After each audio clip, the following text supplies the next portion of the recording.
All right, are we good now? Hopefully. I updated my drivers. And I did a fresh reboot. So in theory, we should be good.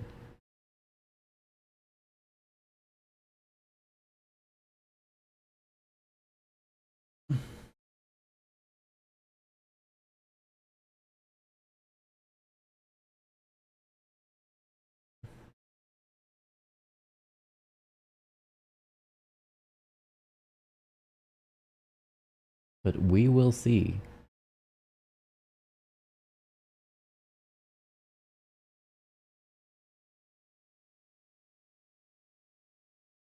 I am not dropping frames, so that's a good sign.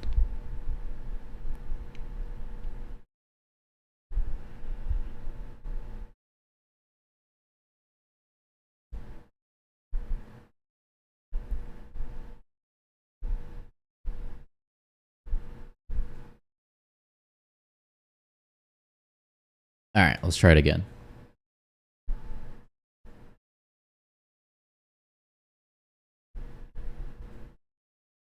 So this is Kamala Harris's interview with Oprah Winfrey.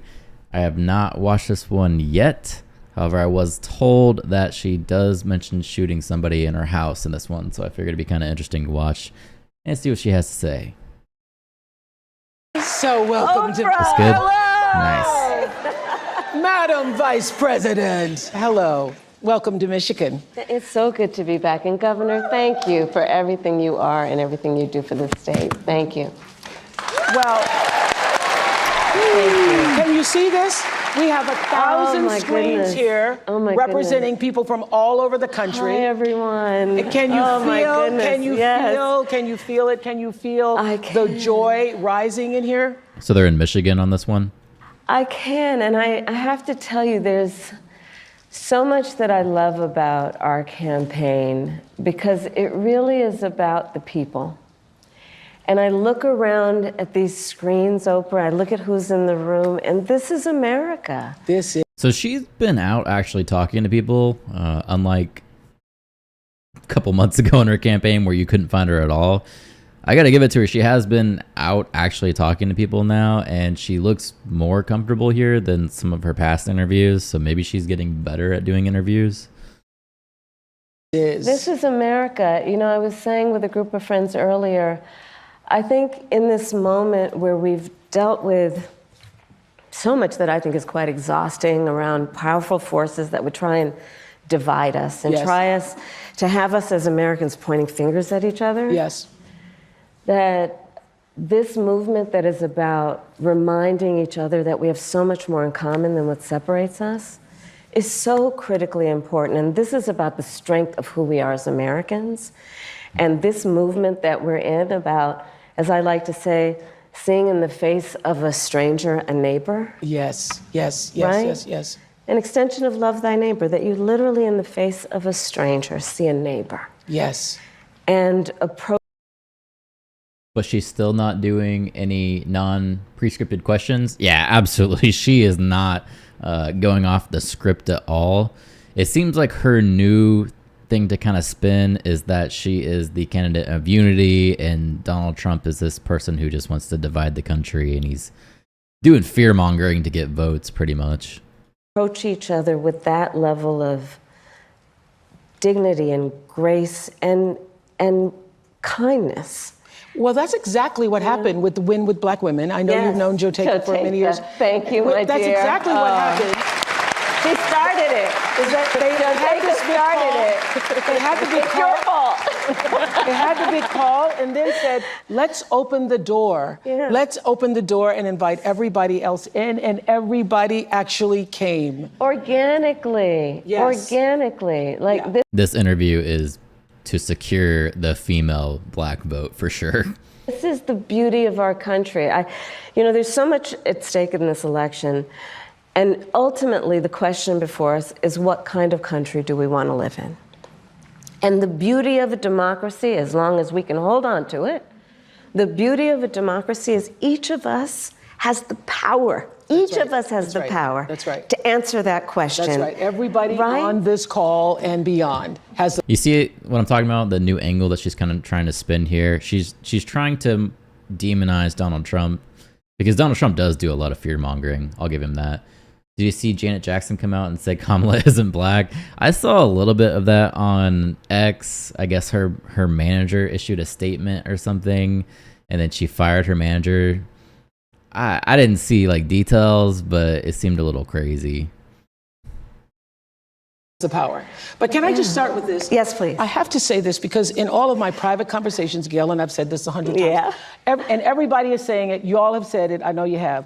It seems to us that something happened to you the moment President Biden, stepped aside and withdrew his candidacy, that a veil or something dropped and you just stepped into your power?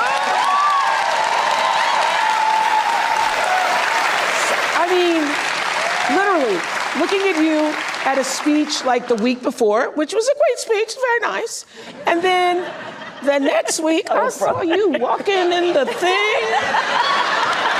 Yeah, I completely disagree with that. Every question that she's been given has been pre-scripted. She's been heavily coached in this past month, just even leading up to the debates. She has a script she follows. I don't see any swagger with her. I see a unconfident person. That's just my opinion on it. Does she look like she aged about 20 years in the last couple of months? I mean, she's an older woman anyway, so I never really saw her as young. So has she aged? Maybe. Potentially, yeah. I said, what happened to you?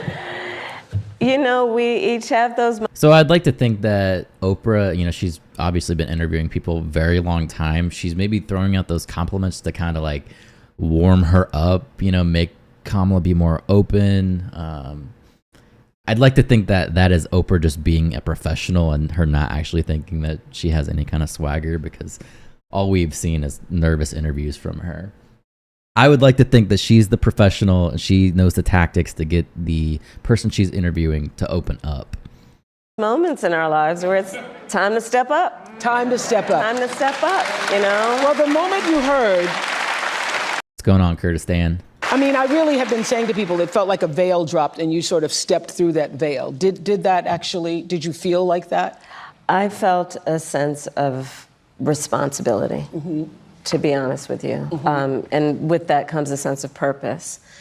But I mean, we're all here and you all are taking time out of your busy lives, everyone here, everyone on the screen, because there really is so much at stake. I have spent the majority of my career being concerned about the well-being of other people. Yeah. Here she goes.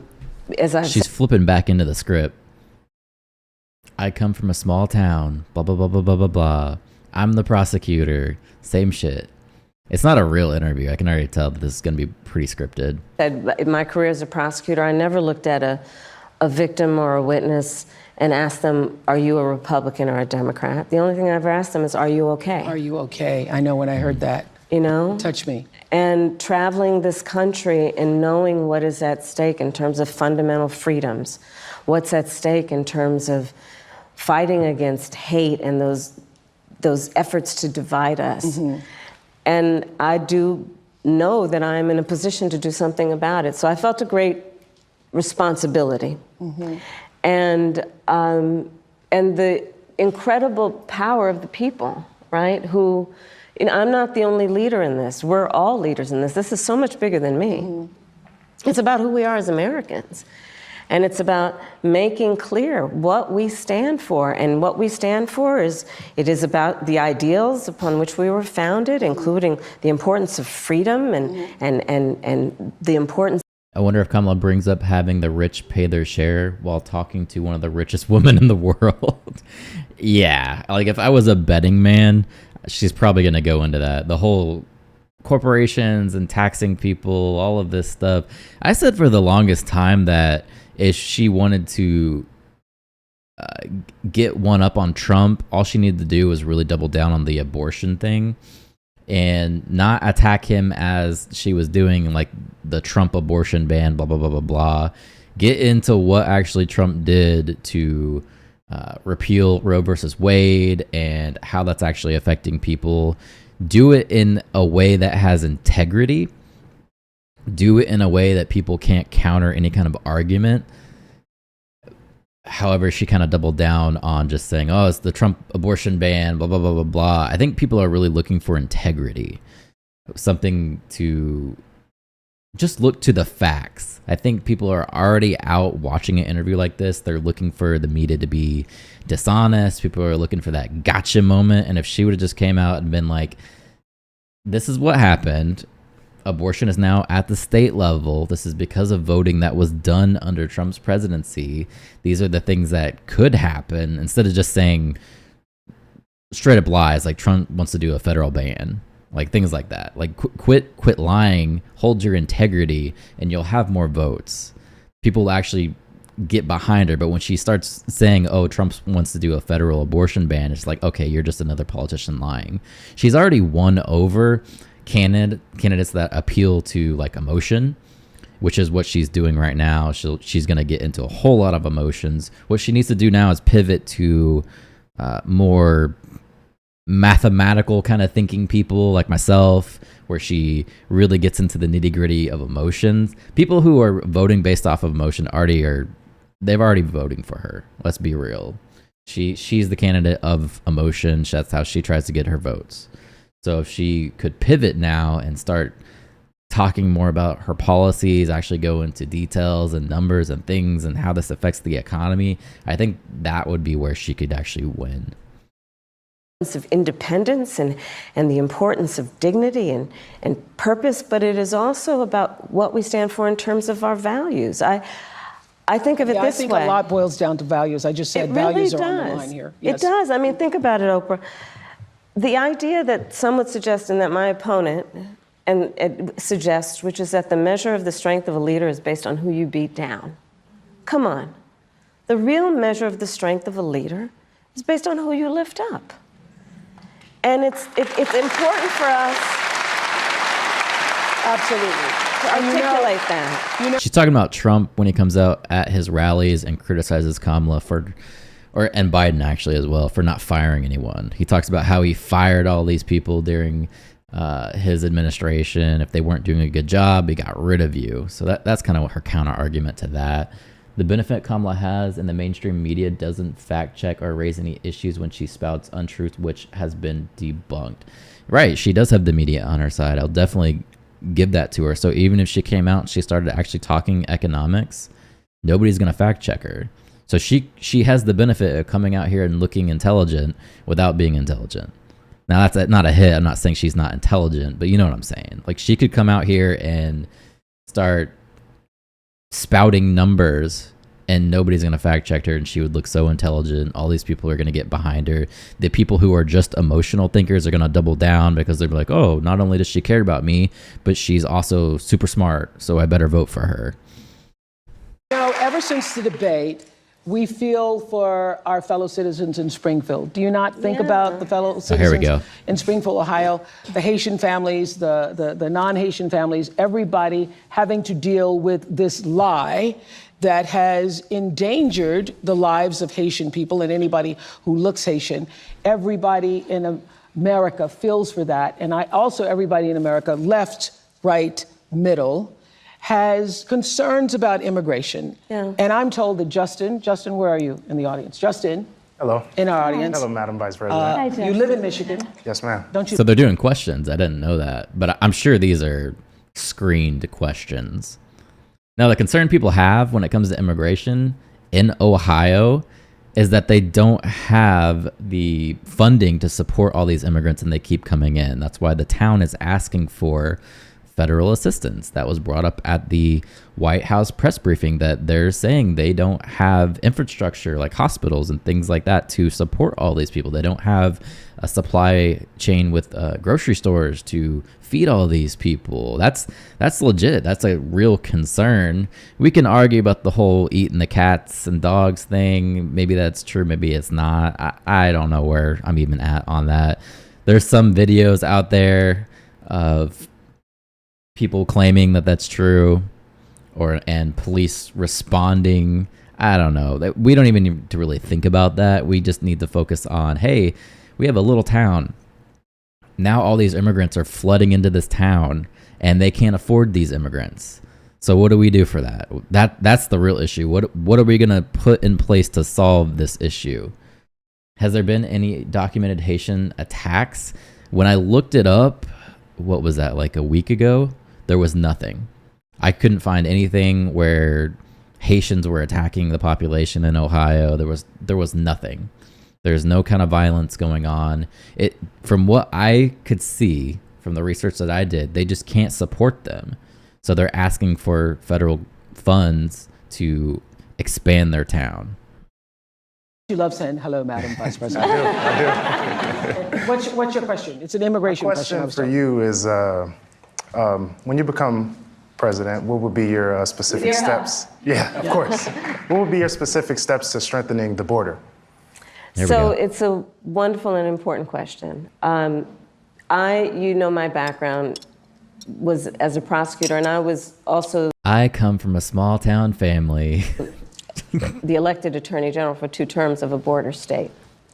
So this is not a theoretical issue for me. This is something I've actually worked on. Okay. I have prosecuted transnational criminal organizations for the trafficking of guns, drugs, and human beings. I take very seriously the importance of having a secure border and ensuring the safety of the American people.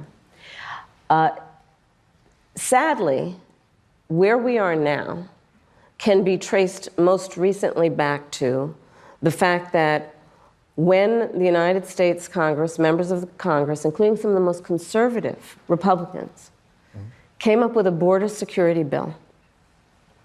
And here's what that border security bill would have done. It would have put 1,500 more border agents at the border. Let me tell you, those border agents are working around the clock. It would have just been about giving them some support and relief, which is probably why the border agents actually endorsed the bill.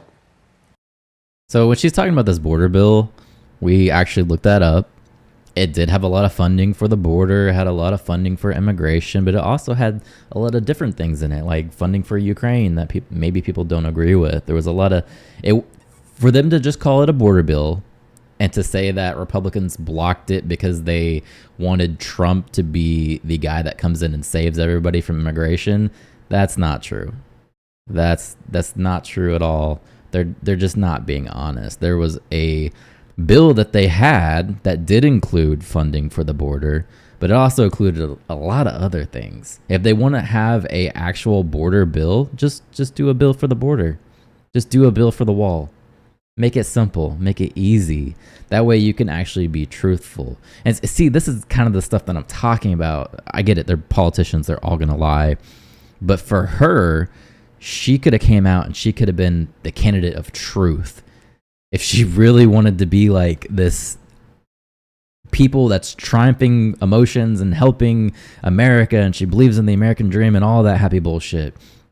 If she really wanted to be that candidate, she wouldn't come out here and lie to people when they can go look up that bill right now that was blocked and see all of the other frivolous spending that was going on that Republicans obviously weren't going to agree to.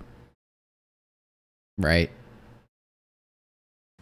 It would have allowed us to stem the flow of fentanyl. And I'm looking at people from all over the country here. So I don't need to tell the folks who are watching this what fentanyl has done to families, to kids in our country, and the need to take seriously stemming the flow coming into our country and addressing that extraordinary and tragic issue. Drugs are bad, and somehow that's Donald Trump's fault. In terms of its effect. The bill would have allowed us to have more resources to prosecute transnational criminal organizations. and it would have been part of the solution. And Donald Trump called up those folks and said, don't put that bill on the floor for a vote. He blocked the bill, and you know why? Why? Because he didn't want to buy Zelensky another Bugatti. It's really that simple. Because he'd prefer to run on a problem instead of fixing a problem. And he has put his personal political security before border security. Because understand, even in the intervening months, what that bill would have done to give support to folks who care about this issue. And this again gets to the point about what does leadership really look like? And is it about you or is it about the people? Right. Is it about running on problems or fixing problems? My work and my career has always been about saying, let's fix problems. Let's address the needs, because we know it's within our capacity to do that. So to answer Justin's question, now that that bill has gone and hasn't passed, will you reintroduce that? Absolutely. And when I am elected president of the United States, I will make sure that bill gets to my desk and I will sign it into law. So she's getting the assist from Oprah, just like she got the assist from Dana Bash. Thank you, Justin. Thank you. Thank you, Justin. Listen to this. A majority of young Americans, 18 to 34, say that the cost of living is their top issue ahead of the election. Let's take a look. Groceries are extremely expensive right now. I don't understand how people are affording life right now. For so many Americans, the high cost of living is their top concern this election. Rach, we have $435 to last us till the end of the month. Okay? What? In Philadelphia, Rachel and Garrett say they have to watch every penny. When I think of middle class, I think about people who are able to just get up and go and do things within their means, and like not extravagant things, but be able to get up and go to dinner whenever they want, or maybe take that trip, that long weekend trip. We don't have that luxury. By a long shot, her tax plan is phenomenal, no glaze. He spent the last 4 years, or she spent the last 4 years causing problems to fix. Yeah, but when it comes to this issue where she's talking about inflation, I feel like she's about to do her signature blame Trump. That's going to be the plan. She's probably going to blame it on Trump. Let's see. Kamala Harris just delivered her new economic plan, and boy, oh boy, is it good for small business owners. Holy shit, you guys. Kamala Harris is going to announce tomorrow a $25,000 tax credit for first-time home buyers. You see how all these videos are very biased? You could tell like this interview was really set up. It's not authentic journalism, man. I miss that. I miss like actual interviews. And I'm not even talking about like going out there just to like criticize someone or be mean and hateful. I just miss like actual journalism. Like people that actually, like that's their career. That's who they are. I am a journalist. You can't sway my opinion. I'm there to bring facts to the people. Where is that? Who's actually doing that? It's definitely not Oprah, I can tell you that. When I am elected president, I will make it a top priority to bring down costs and increase economic security for all Americans. Well, Rachel and Garrett are joining us on Zoom from Pennsylvania, and I understand your sister and brother-in-law moved in, and you're hoping to save money to have a second child? That's right. Hi, Oprah. Hi, Madam Vice President. It's nice to be with you all. Yes. Hi. And so what did you want to say to the Vice President? So, Madam Vice President, we are, like many, many young Americans, just experiencing a very high cost of living. We ended up giving up our apartment, moving in with our parents, who were so gracious to take us in for over a year so that we could save money and ultimately buy a home, because that's what we thought the American dream was, to get married and buy a home and have a baby. And now here we are, and our mortgage is incredibly higher than what we thought it would. Absolutely, but interest rates are going down, so hopefully those payments for people who getting into mortgages now will be a little bit easier. Trump left office with the highest unemployment, blah, blah, blah, blah, but we saved everyone from the pandemic, which definitely didn't cause the economic downturn. Yeah, that is definitely what she's going to be saying. Word for word, man. I would bet money on it. We need to get the drinking game going for sure. Susan says, hi, just joining. Hi, Susan. What's going on, Susan? Hopefully you're having a wonderful day. And my sister and our brother-in-law are living with us right now so that they can hopefully one day do the same. And while it's beneficial for us because they help us pay off some of our mortgage, it's also beneficial for them because they can save on cheaper rent. But we really would love to know what your plan is to help lower the cost of living. Yeah, first of all, thank you both for being here. And yours is well, I come from a middle-class family. A story I hear around the country as I travel. And in terms of both rightly having the right to have aspirations and dreams and ambitions for your family and working hard and finding that the American dream is, for this generation and so many recently, far more elusive than it's been. And we need to deal with that. And there are a number of ways. One is bringing down the cost of everyday necessities, including groceries. So that's why I'm taking on, for example, Lucky she and her hubby never had to live in their car like some. Yeah, I noticed for a while she was trying to basically appeal to people, try to pretend like she was poor. Like, oh, I worked at McDonald's and my mom and my dad, we struggled so much. And she's trying to like relate to the middle class. She was never middle class. Let's just be honest. And it seems like she kind of dropped that act because nobody was really buying it at all. I will put a law in place to cap food costs. Yeah, she's maybe talk about her price controls there. Although ever since she got such a big backlash about the price controls, like CNN and everybody were going in on her, like people that you would think would be on her side, she hasn't talked about the price controls in a long time. So I don't know if she's dropping that now, or maybe she doesn't want to mention it because she knows it's very controversial. It's not going to be a good look for her. But yeah, she hasn't mentioned that in a long time. example, price gouging. Which is when, most companies and corporations are good, but for those bad ones, they take advantage of people, especially during a pandemic or extreme weather, and they end up jacking up prices, and there needs to be accountability and consequence for that. So I'm going to be taking on price gouging.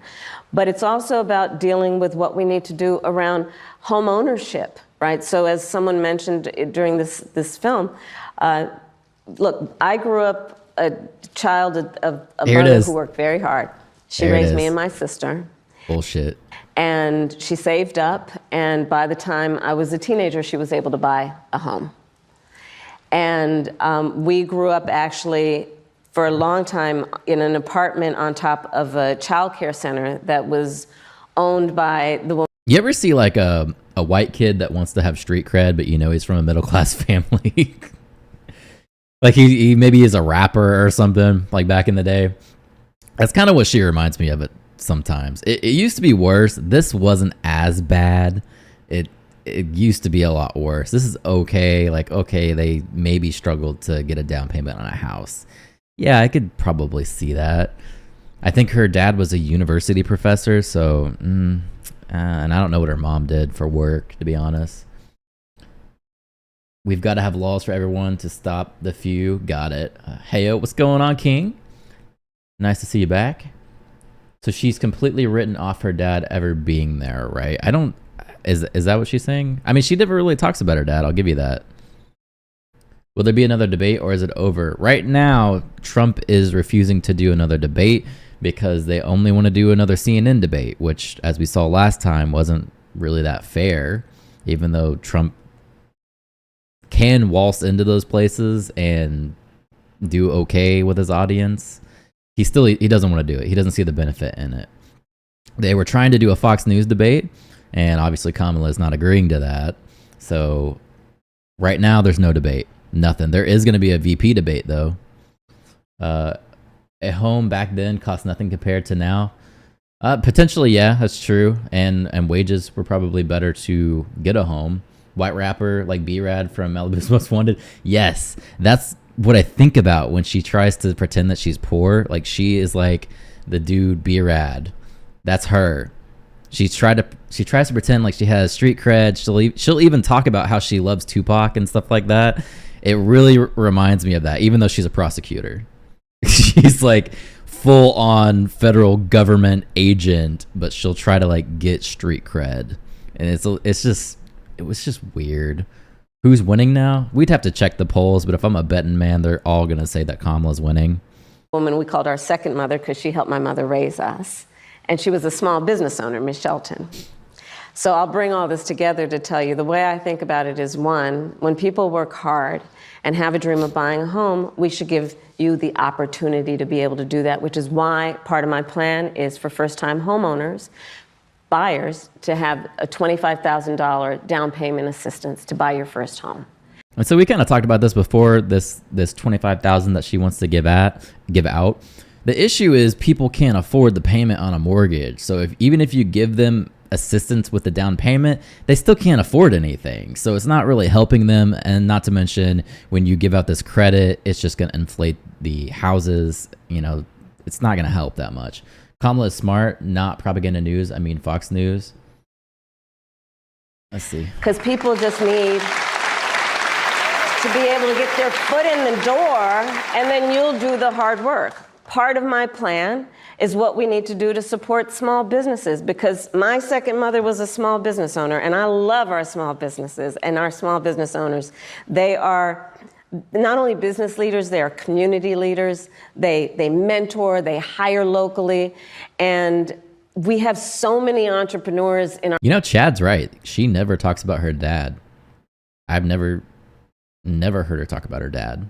Our country who have great ideas, incredible work ethic, but not necessarily access to capital, because not everybody, like my opponent, was handed $400 million on a silver plate that he filed bankruptcy 6 times on. And so part of my plan is to give startup small businesses a $50,000 tax deduction to start up their small business. Right now it's $5,000. Nobody can start a small business with $5,000. So that's part of my plan. That's a teeny tiny business. That's a business in teeny tiny business. It's a concept of a business, right? Yes. You know where I'm going. That's right. It's still on paper with the $5,000. That's a shot at Donald Trump. According to Kamala's mother's wiki page, Kamala and her sister traveled to India and Jamaica several times to visit family. Sounds middle class to me. It absolutely sounds middle class. She had no struggles. Let's just be real.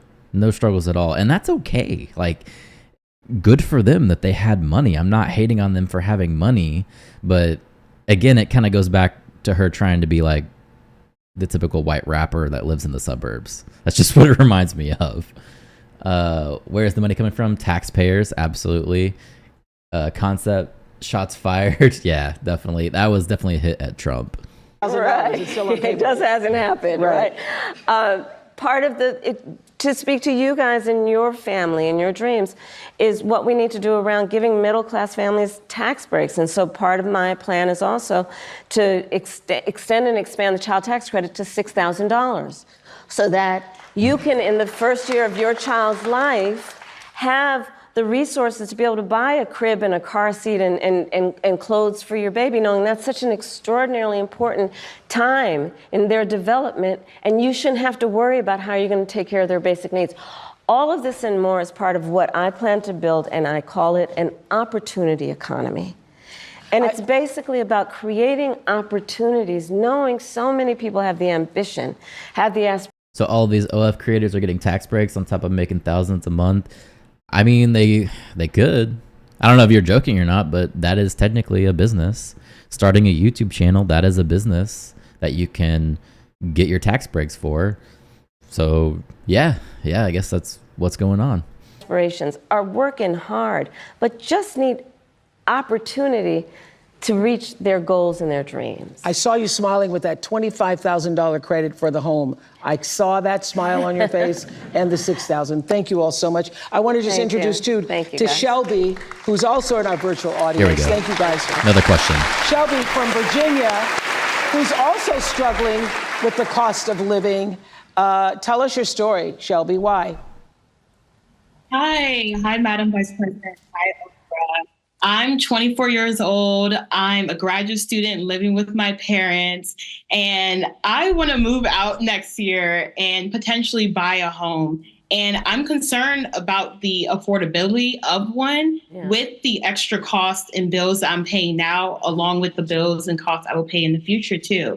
And so everything just has a cost and everything is so expensive. And so I'm worried about my capacity and how I'm able to fully support myself once I do live independently. You sound like one of my daughter girls from South Africa graduated. She was like, I hate adulting. I hate adulting. This adulting isn't going so well. Yes. She's right. I'm trying to buy a house myself right now. Home prices are insane. Interest rates for a while were higher than what they were, although they should be coming back down pretty soon if they haven't already. You could probably get into a 5% mortgage. She is good. Know this if she wins, ain't nothing changing. Yeah, I don't. Either way, I don't think if Trump wins or Kamala wins, there's going to be much change, to be honest. I think looking at things like Jerome Powell coming out and when he starts talking about cutting interest rates, that's something that's actually going to affect people's lives. Paying attention to what he has to say is more important. Yes. Well, so first of all, congratulations on all the success you've already achieved. And it is your story and the story of our friends before you is really, that's the American story, right? You are working hard, you have goals, you have ambitions. And so part of it is, again, the $25,000 down payment assistance.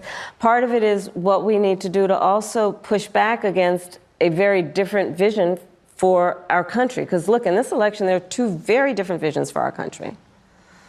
What I don't like is they never let a counter question happen. Like, okay, hey, I heard that you giving out all these tax dollars is going to just increase my my budget, regardless. Why don't they actually dive down into her policies? That's what I want to see, is that would be journalism. Like, hey, what do you say to all these people that say this? There's economists that say that if you give out this $25,000, it's just going to increase the prices of homes, which makes it more expensive for everybody. It doesn't actually do anything for the economy, but you're going to tax these people as well, so they're going to pay for it.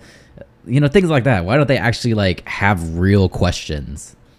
One, for me, that is focused on the future, including you, and another that is focused on the past. What Donald Trump, what my opponent plans on doing for the economy is doing what he did the last time he was president and giving another tax break for billionaires and the biggest corporations that would add $5 trillion to our deficit. And get this, he plans on doing what I call a Trump sales tax, which is basically he's going to put a 20% tax on everyday necessities that economists have estimated will cost the average American $4,000 more a year, which is why Goldman Sachs, which is why Moody's, which is why Wharton School of Business, which is why 16 Nobel laureates have collectively determined, after analyzing our plans, one, mine would strengthen the economy, his would weaken it. Two, that on his plan, he would actually blow up inflation and invite a recession by the middle of next year. So when you think about the cost of living, my approach is about lifting you up.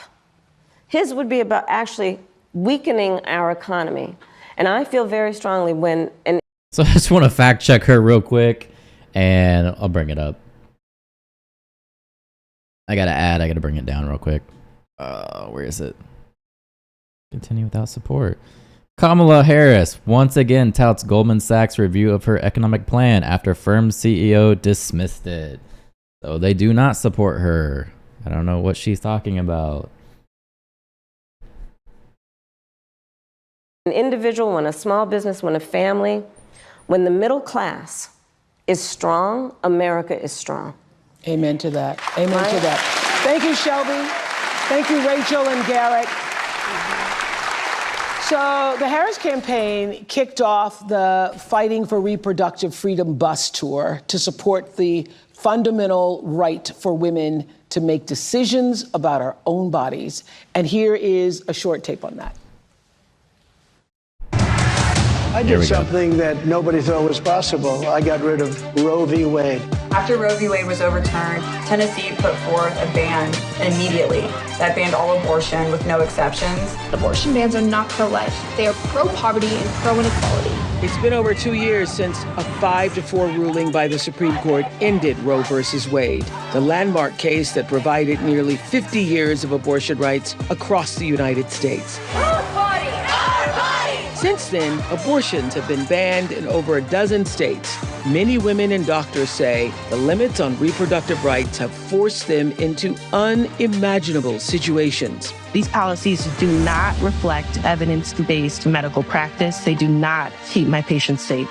According to the gender equity policy, women who live in states where abortion is banned are up to 3 times more likely to die during pregnancy, during childbirth, or soon after giving birth. I nearly died all because of Donald Trump's Supreme Court justices overturning Roe v. Wade.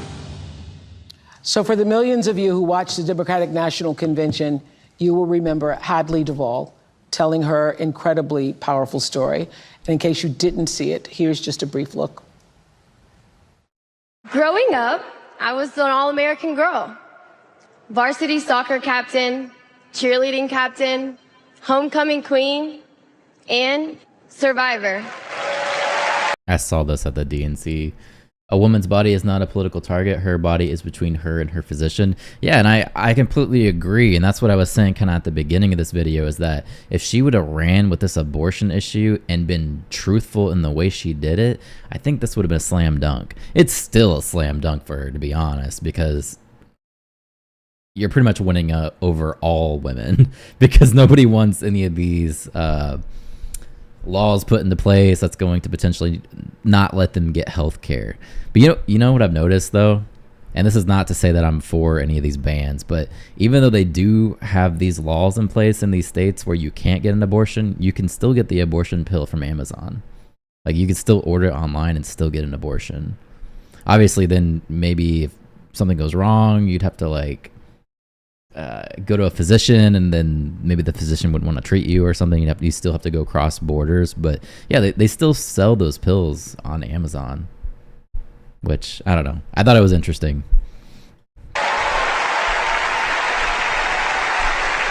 I was raped by my stepfather after years of sexual abuse. At age 12, I took my first pregnancy test, and it was positive. Hadley is here. Stand up, Hadley.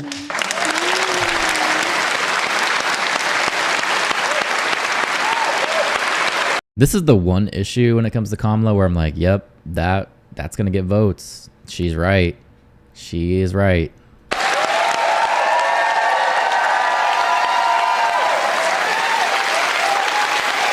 I can argue that I don't like the way she's presenting her ideas, but I still back her in that I don't think abortion should be illegal at all. If you don't want an abortion, don't get one. It's that simple to me.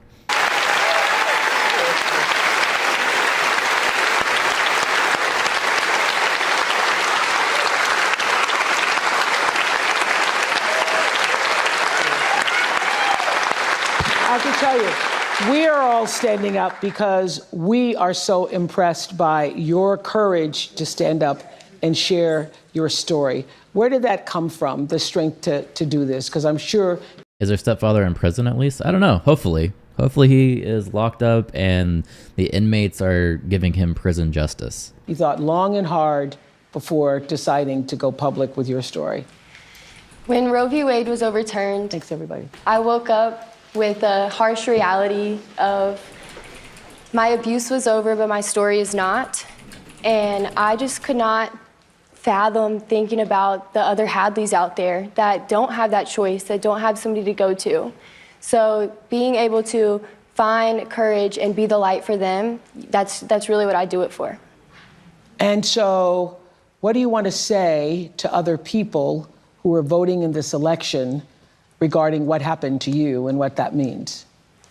You can't wait until it's too late to care about reproductive health care, because then it's too late.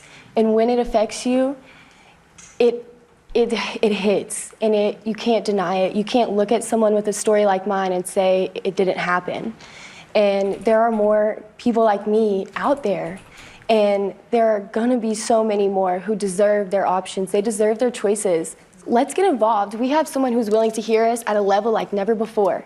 We have someone who wants to know what we want in this country. We have someone who wants to lift up our voice, and we need to show out and show up for her just like she's showing out and showing up for us. All right. Is there something you wanted to say to Madam? I tried looking it up, but it doesn't seem like there is anything on her stepfather. I was going to assume that hopefully he went to jail. I mean, I don't know what kind of laws are in place when this lady had to go and get an abortion. If they look into this stuff, like, hey, and if they find out it was the stepfather, are they allowed to go to police? Is there like a legality issue there where they maybe couldn't do that? But hopefully somehow the story got out and they locked his ass up. She looks so strong and she should be an activist for others. Yeah, for sure. I have no say on abortion, but we need to legalize it just to stop it being a presidential debate. It's been a debate for 50 plus years and no change. I don't think they're ever gonna quit battling this issue. I think when it becomes like on the Republican side, I really think that they think that people are just going out there and willy-nilly getting abortions.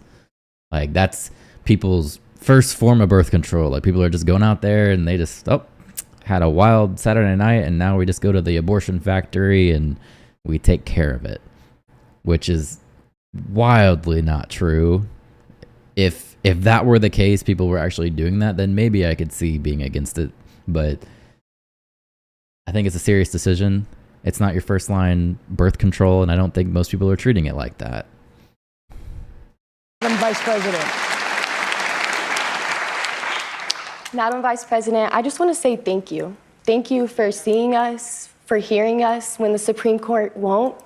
Thank you for fighting and, really showing us that life is not about the hard things that you go through. You don't bow down, even when you're the underdog, especially when you're the underdog. That's right. You stand up and you stand tall, and you give me so much hope and so much strength, and thank you.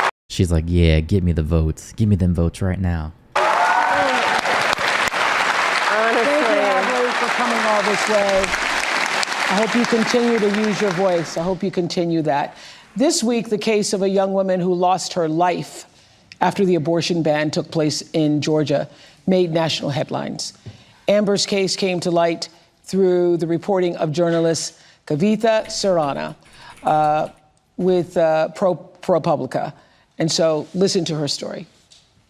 2 years ago, 28-year-old Amber Nicole Thurman, a medical assistant and a single mother to a 6-year-old boy, found out she was pregnant. Amber had just secured her own apartment and was thinking about going to nursing school. She made the decision to terminate her pregnancy. A strict abortion ban had... Oprah is the wrong show. She should bring Stepdaddy on Steve Wilkos. That's fucked up. You really had to go there, Susan. I'm sure there are some people that has done the abortion factory thing, but not many, and that's the extreme right emphasizes. Yeah, it's not happening. It's really not. Recently taken place in her home state of Georgia, which caused Amber to travel to North Carolina for the procedure. Traffic made her miss the appointment, so the clinic gave her medication, what are known as abortion pills. Once back home, Amber experienced profuse bleeding, vomiting, severe pain. She eventually passed out. Her boyfriend called for an ambulance. At the Georgia hospital, Amber's condition deteriorated quickly.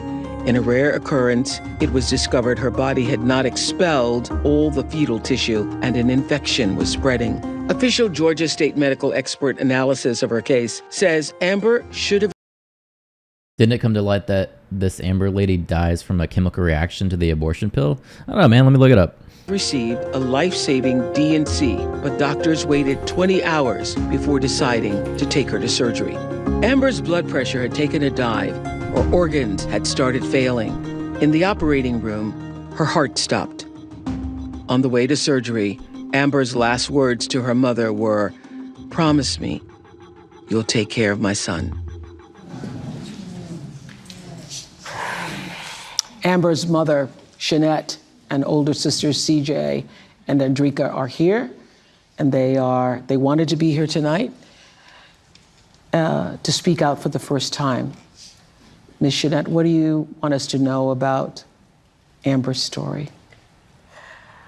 Initially, so what I'm seeing is this. It's saying abortion bans have delayed emergency medical care. In Georgia, experts say this mother's death was preventable. It says at least 2 women in Georgia died after they couldn't access legal abortions and timely medical care in their state. So what are they saying? I don't know a lot about abortions. I'll be honest with you. So is there a different way that you get an abortion when you go to a medical facility compared to these Amazon pills that I'm finding? Is there something else going on? Are they trying to say that the pills create the issue and that's why she died? Maybe there was a chemical reaction or something with that, and if she could have went to a doctor, there could have been a better way to go about it. I don't know. I've never had an abortion. I've never even known anyone really that I can think of that had an abortion. That's probably not true. I probably have, but I don't know shit about abortions. Let's just put it that way. All right, she'd taken abortion pills and encountered a rare complication. She had not expelled all of the fetal tissue from her body. She showed up at a Piedmont Henry Hospital in need of a routine procedure to clear it from her uterus, called a dilation and curettage, or DNC. So yeah, that's pretty much what they're saying. They're saying these abortion pills, they need follow-up care. It's not something that you can just take a pill and you're good to go. They need to be watched over by a physician, and these physicians are not wanting to actually look at these people.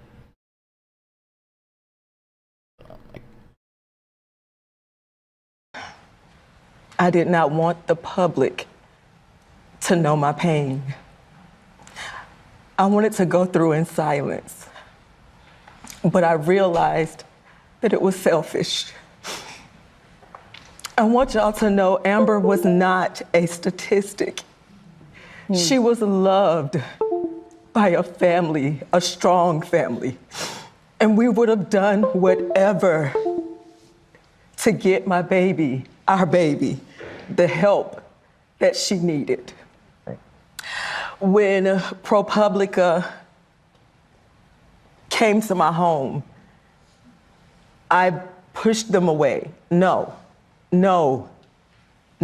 but Kavithia, she was persistent. She said, it was something that you needed to know.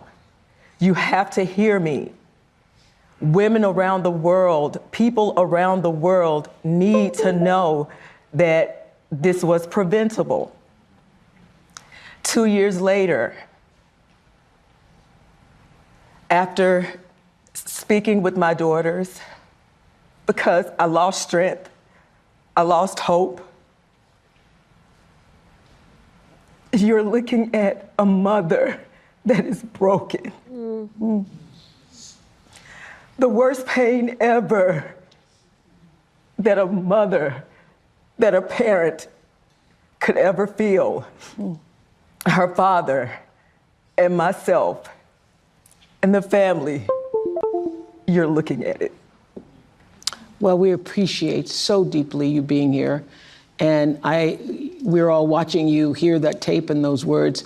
We know how re-traumatizing that is and the strength it takes for you to be here to tell your story. And we deeply appreciate it. And I have to ask you, as her sisters, how are you coping? And what does knowing that this could have been prevented, how does that sit with you? How do you cope with that on a daily basis? I mean, it's heartbreaking. You know, that was my baby sister.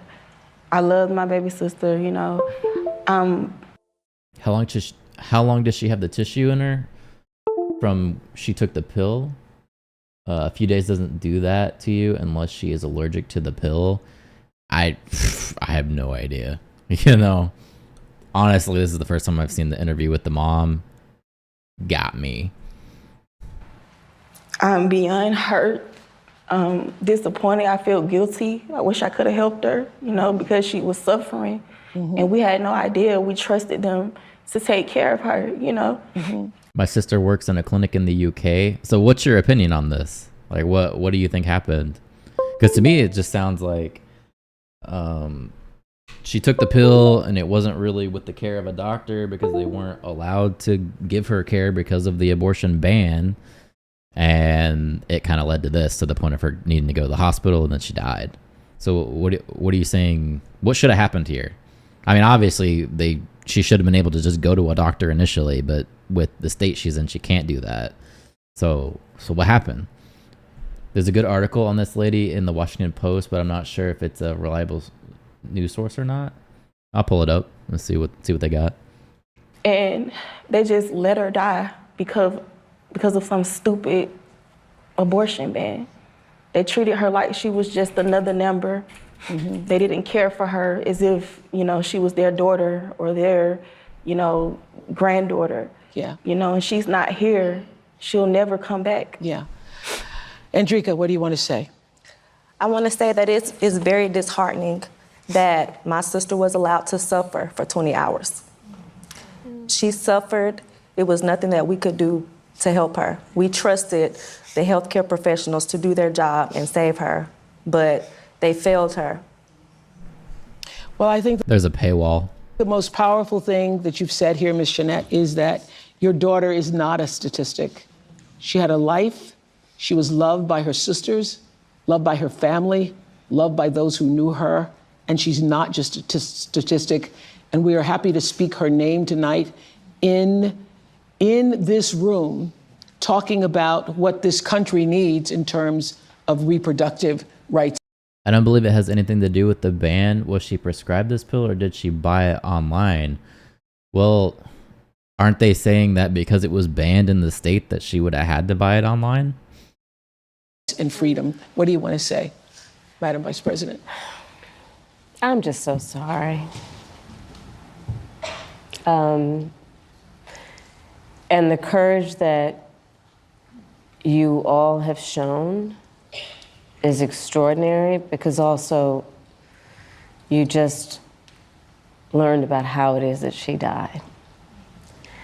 And they just recently learned, yes. How? Yeah. And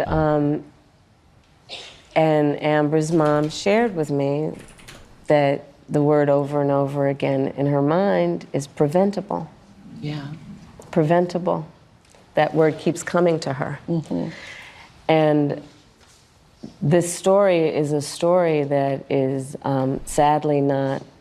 All right, Chad with the counter argument. So let's see what this actually has to say. I'm ready. Okay. All right. So what was the title? The title is "Did Pro-Choice Lies Kill Amber Thurman?" So let's see. A woman in Georgia got a legal abortion and it killed her. If this isn't how you understand the tragic death of Amber Thurman, that's because you've been misled by the Democratic Party, desperate to politicize her death, and by macabre media that believe defending abortion is more important than getting a story straight. Okay. Vice President Kamala Harris, along with most of her party, is blaming Thurman's death on Georgia's law banning the abortion of babies who have a heartbeat. This lie, originated by liberal outlet ProPublica, is not only slander, it is also dangerous. It endangers the lives of other women who turn to abortion pills to end their pregnancies. Thurman, a single mother of a young boy, learned in the summer of 2022 that she was pregnant with twins. Concluding these children would disrupt her newfound stability, ProPublica explained, Thurman decided to abort them. That statement right there makes it seem like this is a little biased. When logistical problems derailed her plan of a surgical abortion, Thurman settled on a chemical abortion. An abortion clinic in North Carolina gave her a mifepristone pill and sent her home with a second pill, misoprostol, These pills not only cause fetal demise, which is their purpose, they also killed Thurman. So she did go to a doctor and she did get these pills. Okay, so that's a little bit different. So she was being seen by a doctor, but how's she being seen by a doctor if it's illegal? That's what I don't get. None of this is really making sense to me. She had not expelled all of her fetal tissue from her body. She showed up at a Piedmont Henry Hospital in routine procedure to clear it from her uterus called a dilation and curettage, or DC. The hospital, for reasons never explained in the ProPublica article, didn't get around to removing the remains for 20 hours. The sepsis had advanced too far at that point and it killed her on the operating table. Interesting. Interesting. Okay, but all right. So the doctor did give her the pill, is what this source is claiming. And then she did go to the hospital, but they didn't treat her within 20 hours. So they're basically blaming the doctors. All right. Okay, well. The only story of what has been happening since these bans have taken place. And, my camera fucked up. So just to step back in terms of how we got here, the former president chose 3 members of the United States Supreme Court with the intention that they would overdo the protections of Roe v. Wade. Mm-hmm. And they did as he intended, and in state after state, including yours, these abortion bans have been passed that criminalize healthcare providers. In a couple of states, prison for life, Oprah. Prison for life in a couple of states for a doctor or a nurse who provides health care. And so it seems very apparent even when the mother's life is in danger. But see, here's the problem with that. Here's the problem with that. So is she on death's door before you actually decide to give her help? Mm-hmm. That's the problem. Is that what we're saying? Yeah. That you've got to prove you're on death's door. Like literally a doctor or a nurse has to say, she might. Okay, so you're looking at this one. This one here.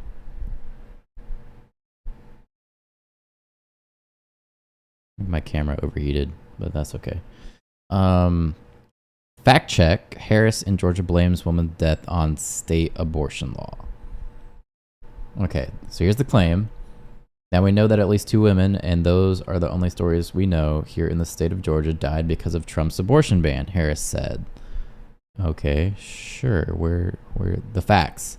The 2 women died after seeking chemical abortions, but there is no evidence that the state's abortion ban is to blame for Thurman's death or that her doctors face penalties for treating her.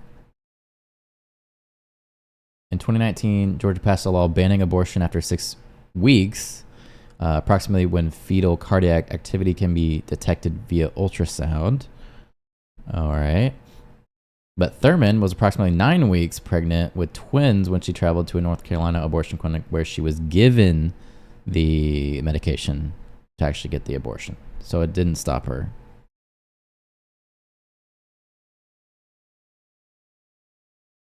Okay, so basically what I'm getting out of this is the whole story is a lie, but under the law, it would still be true. You know, if the doctor did deny her treatment, it would have been true. And if she had got the pills online. But in this example, they're saying it's a lie, according to this Washington Examiner. We don't know what's actually true. That's the tricky part here.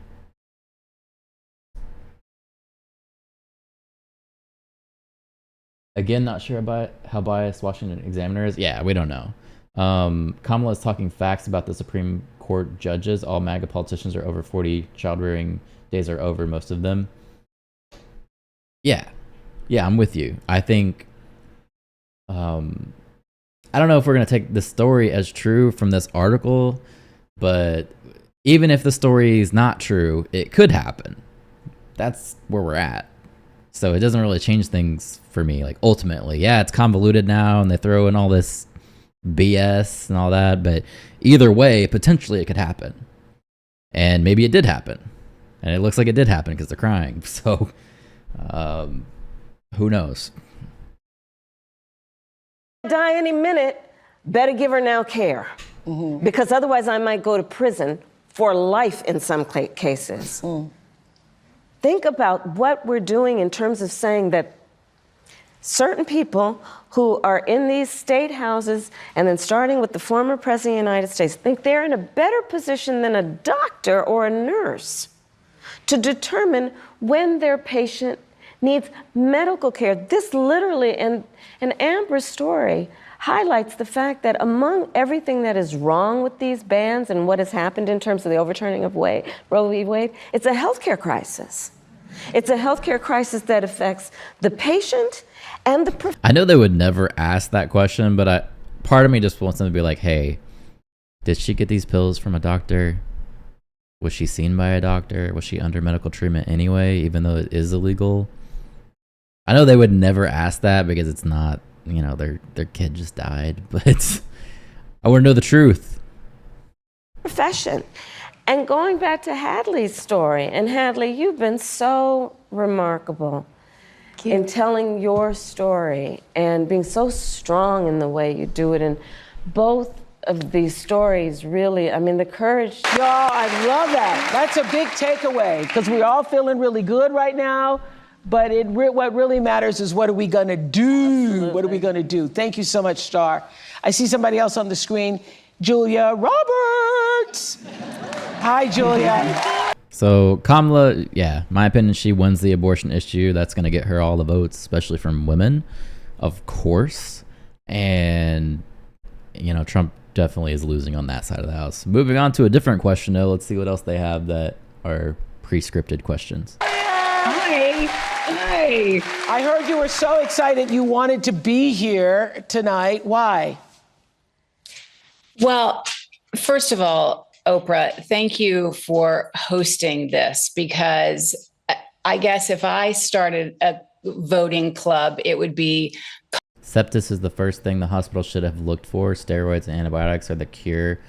Had it after I had a cyst in my ear for years, saves your life. Yeah, and that's what that article was saying, is that they failed to treat her within 20 hours, and that's why she died. So that's where people are kind of like, was it the doctor's fault, or was it actually because of these Trump abortion bans? Who knows? Unless we're actually going to ask the doctors there, do an interview with them, who knows what's actually happening? Conversationalists. Yes. For Kamala. Yes. Because to talk, to listen, to be heard, to have this back and forth is so unique in this campaign to beautiful, wonderful Kamala Harris, who I've had the good fortune of knowing. And I am a mother of 2 kids. This is their first chance to vote in an election, and I couldn't be more excited for them to have the legacy to say that their first vote they ever cast for president was for you. I have just chills saying that out loud. Are you all going to the polls together? Are you organizing a party? Are the Motors having a poll party? What's happening? I wish we were all going together. In fact, they are in college. So we will be separated on the great day, but in spirit united always for... I was treated after 48 hours of finding the cyst. How did they miss that? Okay, tinfoil hat. Maybe she didn't tell them that she was getting an abortion because she was scared that maybe something was going to happen to her, because she's hearing all this crazy stuff in the media about abortion bans. And she's not supposed to do it, even though she might have been given the drugs. Or maybe she was given the drugs by a doctor, or maybe she ordered them online, and that made her even more scared because she knew she wasn't supposed to have them. So she didn't actually tell the doctors, and they couldn't figure out how she needed to be treated.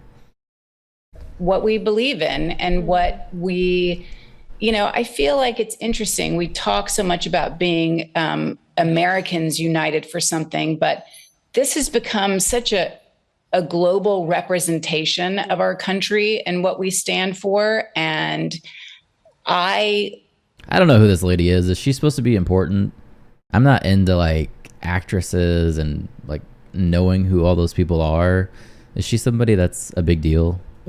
get to travel internationally a lot. And I want people to say, oh, you're American? And not, oh, how's it going over there? You know? Yes. So I want to get back to that space. Exactly. Thank you, Julia. Exactly. Thank you. And hey, there's Tracy Ellis Ross coming up there. Tracy, now listen, if anybody should have a voting party, I think it should be at your house because you have great parties, girl. Julia Roberts is a qualified lawyer. She played one in a movie once. Okay. I don't know who she is. I don't know. Pretty Woman. I've heard that movie before. I don't know if I've ever actually watched it. I just want to say hi, hello, Madam Vice President. It's just an honor. I actually have never met you, which is crazy. And hi, Oprah. Is she an actress too? Wait, what did I miss? We just saw each other the other day. Okay. Oh, hi, Tracy. Hi. Hi, Oprah. How you doing? Good. Yeah.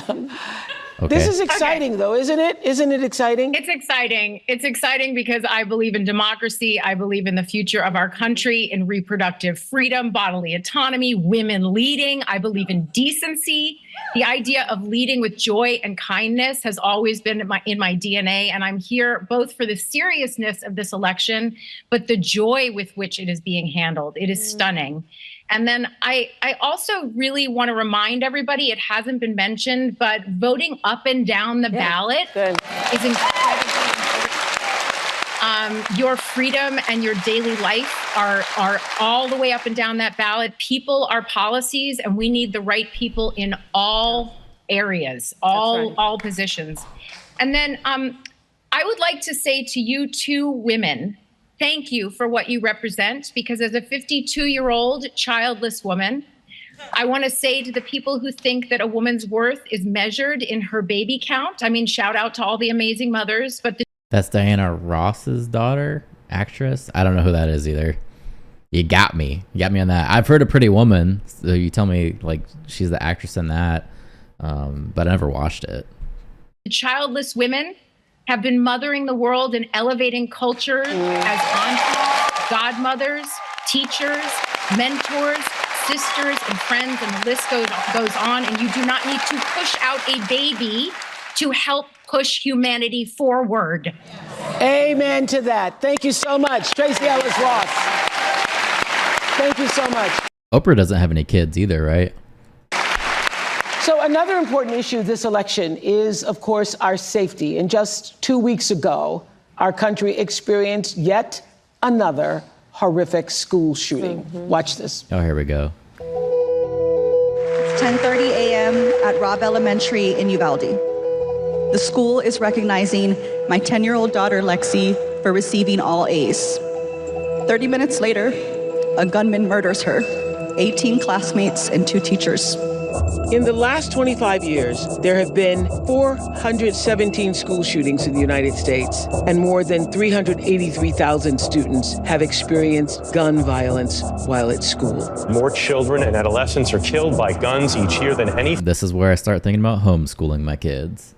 The party of the poor sure seems to have a lot of rich people talking. For me, it's like they have all these actresses and actors on there, and I don't know half of them anyway, so it doesn't sway me in any way because I don't know who these people are, and frankly, I don't care. Anything else nationwide. Just 2 weeks ago, Appalachia High School in Winder, Georgia, became the latest area to face every parent's worst nightmare. Tonight, breaking news as we come on the air, the deadly high school shooting, 2 students and 2 teachers killed. Oprah was raped by a family member from when she was 10 to 12. Her insides are messed up. Damn, I did not know that. That's insane. I've never heard her talk about that. That's crazy. Jesus. Police and parents racing to the scene outside Atlanta.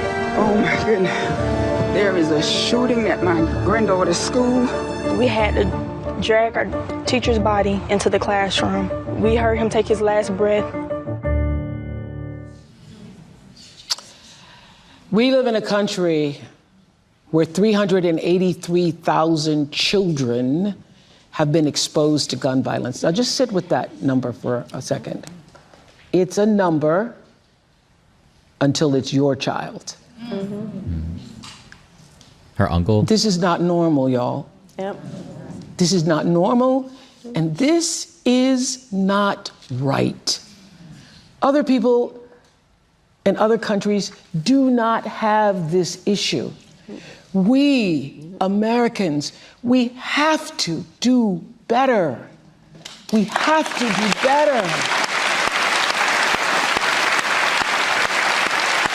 We cannot continue to just settle for our thoughts and prayers. Lives are being destroyed. 15-year-old Natalie Griffith and her parents, Doug and Marilda, are here. And Natalie, we are so sorry to know that you too have been added to that number because you were in algebra class when you were shot twice by a 14-year-old fellow student. We're so glad that you lived to tell your story. And so how are you tonight? Well, before that thing, the video, I was very happy. I still am very happy to be here and to tell my story and what happened, because it was a terrible thing. Mm-hmm. And it should not have, what's it called? Where were you shot? Where were you I was physically shot? Right here on my shoulder and then around here. Right wrist. I was saying that wrist. 383,000 students in our country, the United States of America, have been exposed to violence. That same scene that you experienced in your school. Had you all been having, drills or preparation for what should happen? Should there be a shooting? We haven't. I've had. This poor kid. She's traumatized, and they got her on Oprah trying to take questions. She can barely talk. Intruder drills and fire drills and stuff. In my old schools, we've had a fire drill at Appalachia, but it was the first 2 months of the school year. We hadn't had an intruder drill yet, so we weren't even completely sure where to go in the classroom. We all I remember being huddled. So I was watching your mother, even just when that tape was coming on. It's still very much PTSD, very much traumatic. You're still reliving it. And how has it been for you? How were you notified that there was a shooting at the school? I was notified by a friend. She called me. I was at Jesus. What school was she at? I'm not sure. Actually, I can look it up. work. And she called me and she said, "Do you know about the shooting?" With the school that she goes to, the Appalachia. I said, "No, I don't." And then she said there was a shooting at the Appalachia High School. My heart just dropped. My heart just got so heavy and I could not stop. I had to leave. I told my coworkers, I gotta go, I have to leave. And then my first thing I did is drop my knee on the floor and just start praying. I prayed for about 30 minutes for my work all the way to the school. I didn't get to the school. Oh my. This was Appalachia School. It was our high school. Over the past 2 days, 3 teenagers ranging from 11 to 13 locked up for terroristic threats. Dome states are not playing school shooting app. What? 3 teenagers ranging from 11 to 13 locked up for terroristic threats. Huh. Car. I had to leave my car at a gas station about 2.5, 3 miles. And I walked on foot and I ran because my heart was so heavy. I couldn't get to touch my daughter. And I hear you have a message for people in power regarding guns now. I do. I want to finish that story because no parent should go through this. I want to just finish what, Yes, the go whole, ahead. the experience. You do not know what feels until it's you. Yes. All those numbers that you show on the TV, a lot of people there here are mothers. What are we doing about this? What are we doing? Let's make sure that everybody listens. Let's make sure that everybody hears it. The whole world needs to hear that we women that have our children, we have a job. That job is to protect our children. That job is to protect our nation. That job is to protect our country. We cannot leave. We cannot let that go on. We have to stop it. Where I was asking earlier, where are those people? All the shooting, where are they? They needed to make a noise. I'm ready to make a noise about this, and I'm ready to stop it. Because no one knows what feels when you can't find your child, when you call her and you call her just not answering. And when I went through it, it's just me that knows it. And I'm so sorry for those that lost the children actually died. I can actually hug my child. My child is here, and I gave all this praise to the Lord. Our Father in heaven saved my child. But the other two mothers, they lost their kids, and the other teachers that died. Those people are suffering like I'm suffering. I'm very sorry for them. I'm very sorry that they lost their loved ones. And you have a message for the people in power. Yes, the people in power. Let's make it a change. Let's make it happen. Let's just not hear about this. Who wants to just hear about this? We gotta change it. We gotta make it happen. And Doug, I hear you're not a registered Democrat, but you now say it doesn't matter what side of the aisle you're on when they admit that this girl and her family is having PTSD and issues, and they are using her for political gain less than 2 weeks later. That's sickening. I mean, I think they feel like overall their message needs to be out there because of what they experienced, but yeah, that girl can barely talk. I don't know why if that was my kid, I don't know, man. I don't know if she'd be on Oprah right now. Come on. The victim is crying less than the mother. Yeah, because I think she's still in shock. Like, imagine, I don't know how old she is. What is she, like 16, 17? She's trying to process everything. You're on Oprah, on national TV. You've been shot. Like, come on. it comes to this issue, what change do you want to see now that it has affected your family? Common sense, I think the first step would just be metal detectors in schools, make a budget, make a plan. And the people that say, well, we've never really done stuff like that before, I don't care. They didn't have metal detectors at airports at one time, they didn't have metal detectors at courthouses. I think that if a child knew that he would get caught, the likelihood of him trying would be, there may be another target, but it wouldn't be us having to worry about school. Would that help though when they're talking about metal detectors? Because couldn't the kid just walk through the metal detector, blazing his gun and killing everybody? Is the metal detector really going to do anything? Like, if you go to school every day and you know that there's a metal detector there, you're probably not going to have a gun in your backpack and then try to sneak it in through the metal detector. That doesn't make sense to me. You're just going to walk in and start blazing. No amount of help will allow her to get over it. Yeah, it's sad. It's tragic. It's awful. It's terrible. Schools being hardened, Yeah. Yeah. I think that Doug has said it so eloquently, which is we just need to apply common sense. And look, I think for far too long on the issue of gun violence, some people have been pushing a really false choice to suggest you're either in favor of the Second Amendment or you want to take everyone's guns away. I'm in favor of the Second Amendment, and I'm in favor of assault weapons bans, universal background checks, red flag laws. And these are just common sense. These are just common sense. I thought it was so powerful at the convention when you said you have guns. No, at the debate. Not to be that guy, but taking away assault weapons would only be replaced by another 22 or 5.56 weapon. You're right. People are gonna find other ways for sure, but this is her chance to spin it this way. I think we need to hire retired vets to roam the halls during the school day. I don't know, man. I don't know if you want retired vets like us roaming schools. And I don't know, some of the people I met in the military, hell, the last place they need to be is in school.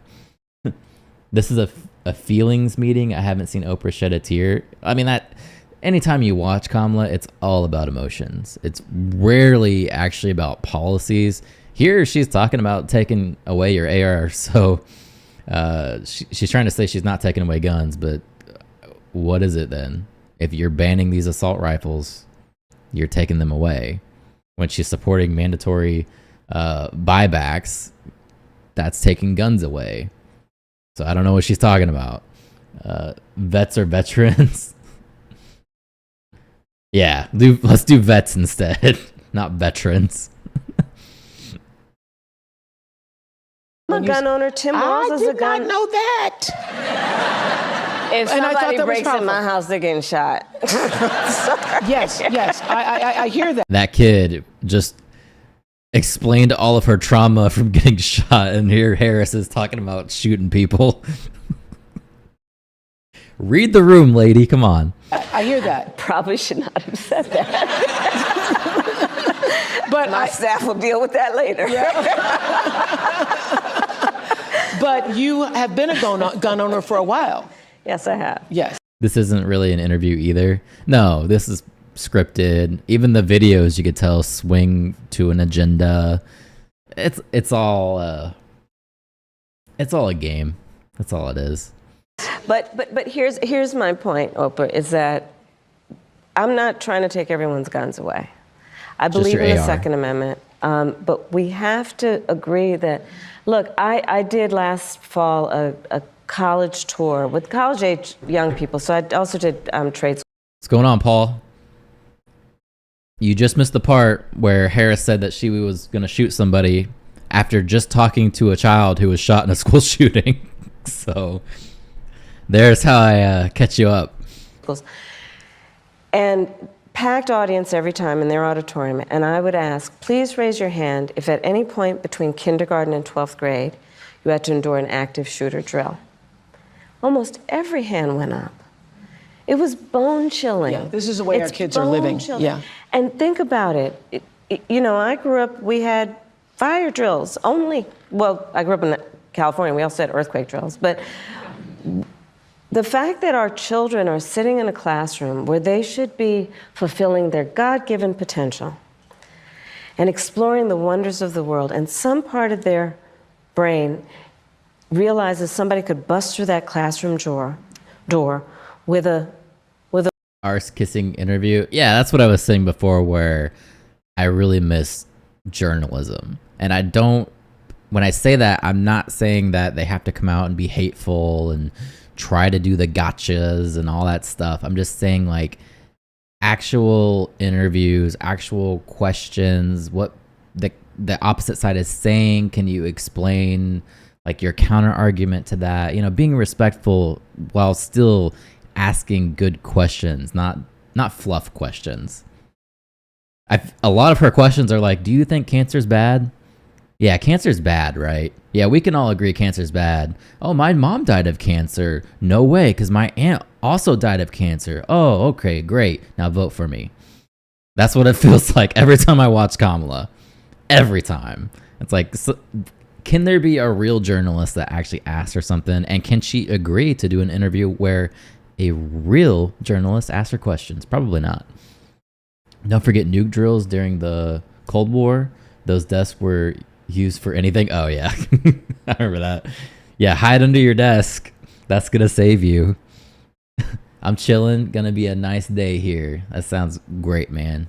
I'm glad you're having a great day. The weapon, with an assault weapon. And let's all agree that the trauma, so many children, even those who have not directly experienced the tragedy. Just being in the environment. Being in the environment. I cannot tell you the number of young people who, I mean, our kids had active shooter drills. The they're concerned that there might be somebody who would kill them while they are at school.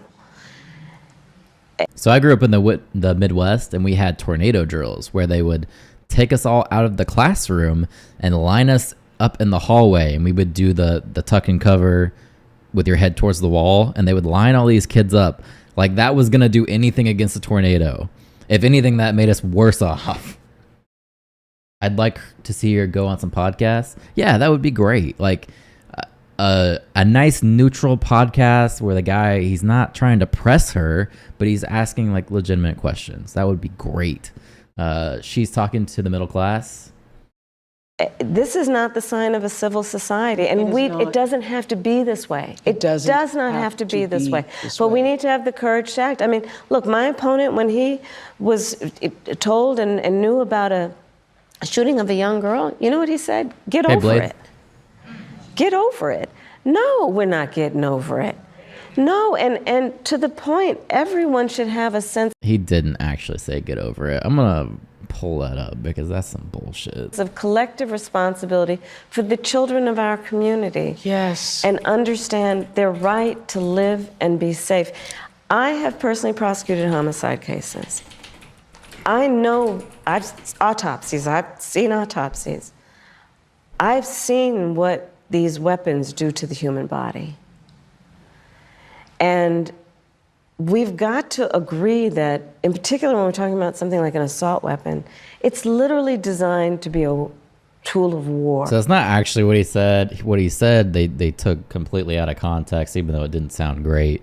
If you're a politician, you should probably word things a little bit better. But what he said was, school shootings are a fact of life. And that's when they tried to spin it to say, get over it. That's not actually what happened there.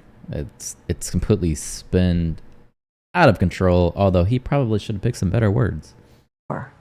It has no place on the streets of a civil society. It's designed. My camo hat has finally been shipped. Hell yeah, you're about to get it. When I went to school in the 90s on the suburbs of Salt Lake City, we had student trucks in the parking lot with rifles in the back window. Yeah, that would not happen today. Only the gang members got shot then, apparently. Yeah, that's bloody hell. There was no way that would happen now. You'd be going straight to jail. To kill a lot of human beings quickly.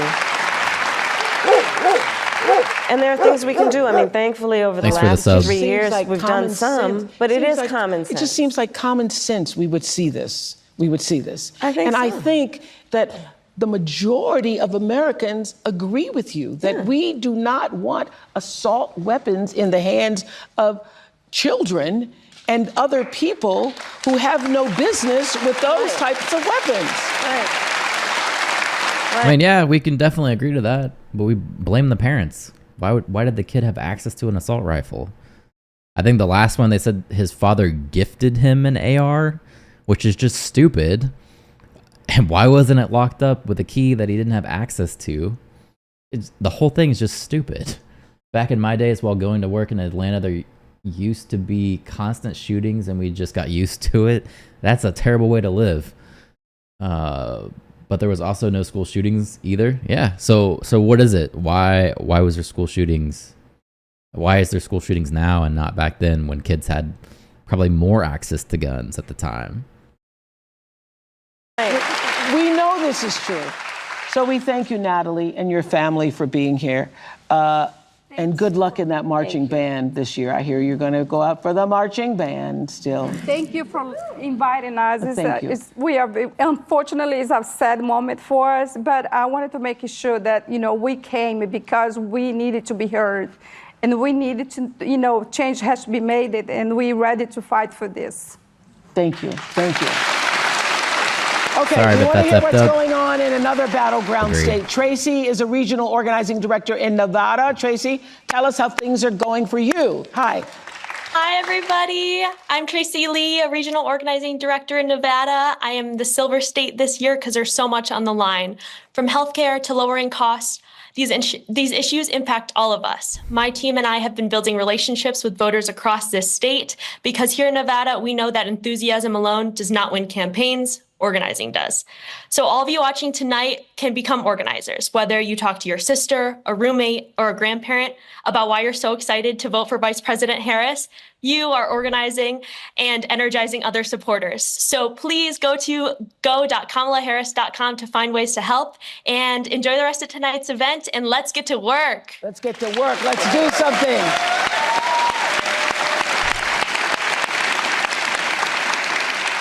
Meryl Streep, hello. You and I. Hi, Meryl Streep. You and I. It was Trump that said, "Get over it," not Vance. Show me the clip of that video. I want to see it. And a clip not out of context either. We'll pull it up. We'll watch it together. I thought she was talking about the JD Vance thing, but maybe I was wrong. I was trying to read the chat and everything too. Right now I have 3 kids and I just shifted to Texas, and it's a really safe. I'm happy I made the decision and got to think better for the kids. Yeah, I hear Texas is actually a really good place to live. So that's awesome. I don't know who Meryl Streep is. I'm going to need Susan to tell me that. I've talked about this moment. Hi. How are you feeling? How are you feeling about the momentum? Oh man, this has been overwhelming to have the privilege to sit in and listen to the testimony of the people here. Hello, President Harris. Not yet.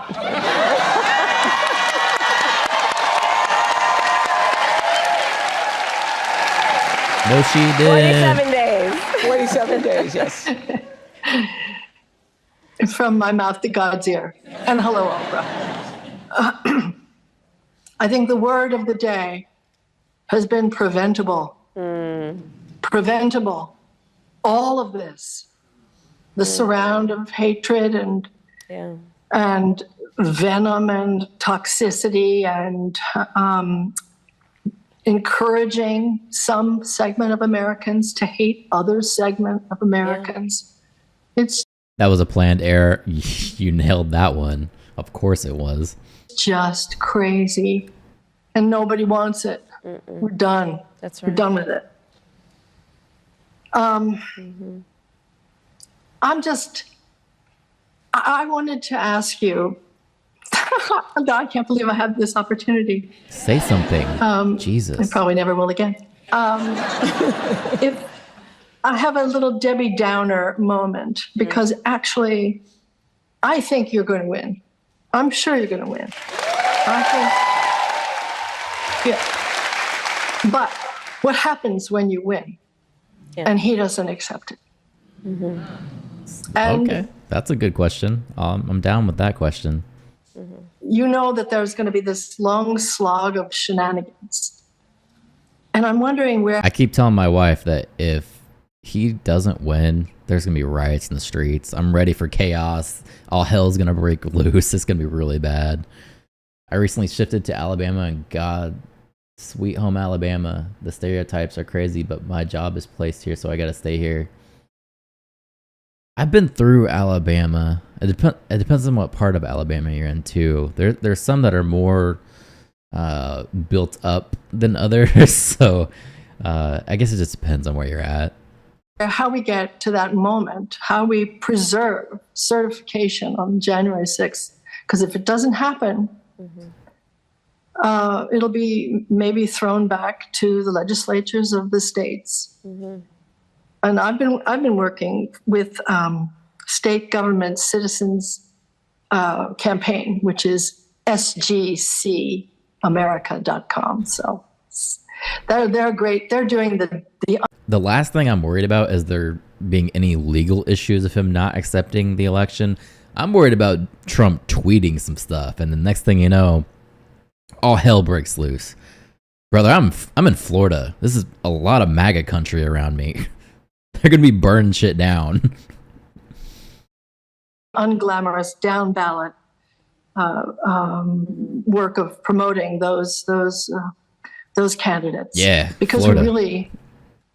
I'm worried about it, and I wonder if we're ready for January 7th, 8th, 9th, and what happens? What happens? So Here we We go. will be ready, but just taking a step back, and thank you, Marilyn, for your just the gift that you give, your talent, your creativity. Thank you for being here. One of the things that I have realized in the course of our campaign is that more Americans than we may realize who voted for Trump before have decided January 6th was just a bridge too far. When we reflect and think about what January 6th was, where the President of the United States, Thanks for the sub. sitting in the Oval Office, incited a mob, a violent mob, to attack the United States Capitol, such that 140 law enforcement officers were injured, some were killed. To try and upend a free and fair election where the American people voted, that was a bridge too far for a lot of people. And we have sadly now seen how far he could go. Everyone on the right, do not burn things down. You'll still have to pay taxes on it and you won't have it. How do I get a link to show up? Does it not show up? Maybe put like spaces in there. Like add some spaces and then I can copy it from there and just take the spaces out. And I think there is absolutely no tolerance whatsoever for the vast majority of Americans for that. And they've seen the lies. They understand, for example, almost every court case, I think every court case where he's challenged an election, he lost.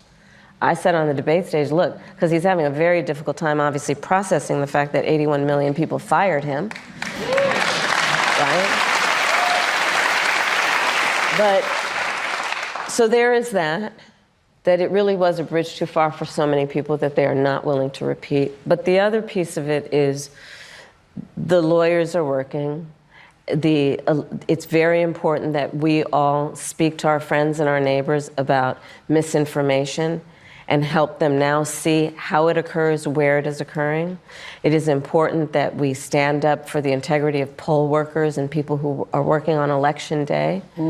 And that we also, and this is... Does the number of injured DC police officers keep growing? And she's talking about January 6th, right? I don't think anyone died. Besides that one lady, the Air Force veteran.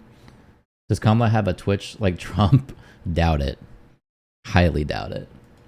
Critically important that we ask people to be alert about mis and disinformation, and we ask them, do not be afraid to vote. Because I think there is also something quite insidious about these attacks on the electorate in these various forms that are intended to convince people that their vote won't matter. And in that way, there's a little bit of reverse psychology going on here, and let's just make sure nobody falls for it.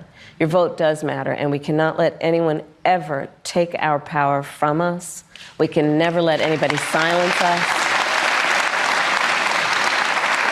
And when we get those votes out, starting soon, early voting is already going to start this week, I think, through November 5th, and let's make sure everyone votes, and we are going to have a good election day. We're going to fight for the integrity of the people's voice and for our democracy. And, you know, I'll just mention earlier, a couple of folks talked about what this means in terms of the world. You know, as vice president, I've met over 150 world leaders, presidents, prime ministers, chancellors, and kings.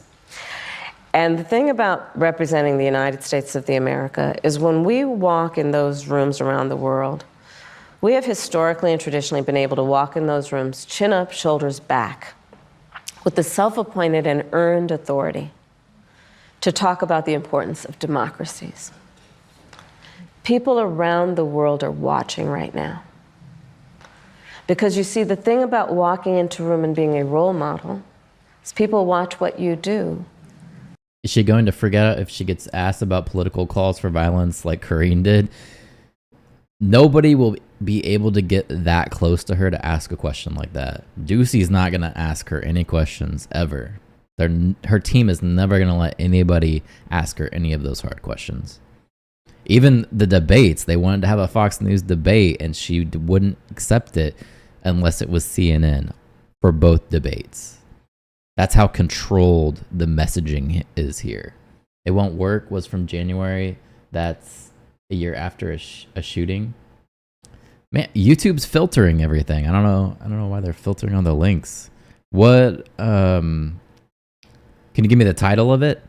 Like put the title in, and then maybe I can. You said it's on YouTube, right? I can Google it to see if it lines up with what you say.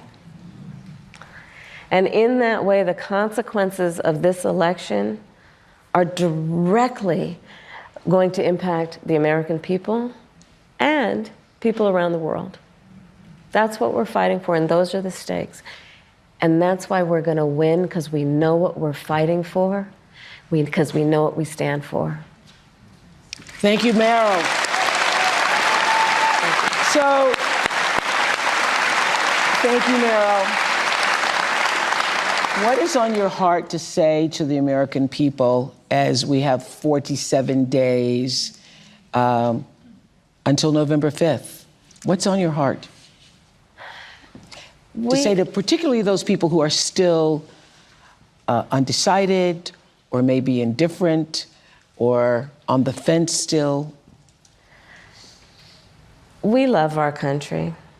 I love our country. I know we all do. That's why everybody's here right now. We love our Cancer's country. bad.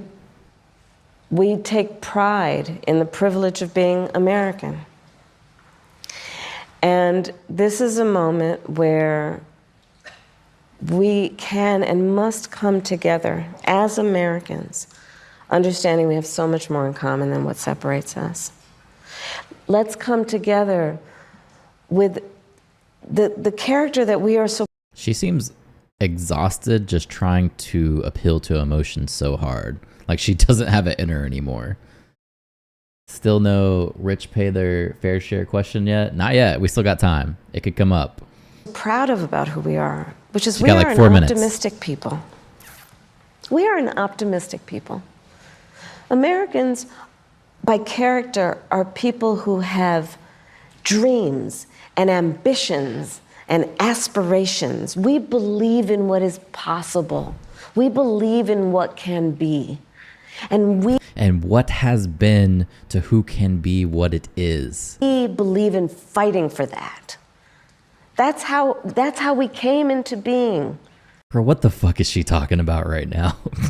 Because the people before us understood that one of the greatest expressions for the love of our country, one of the greatest expressions of patriotism, is to fight for the ideals of who we are, which includes freedom. And who we are is what we be.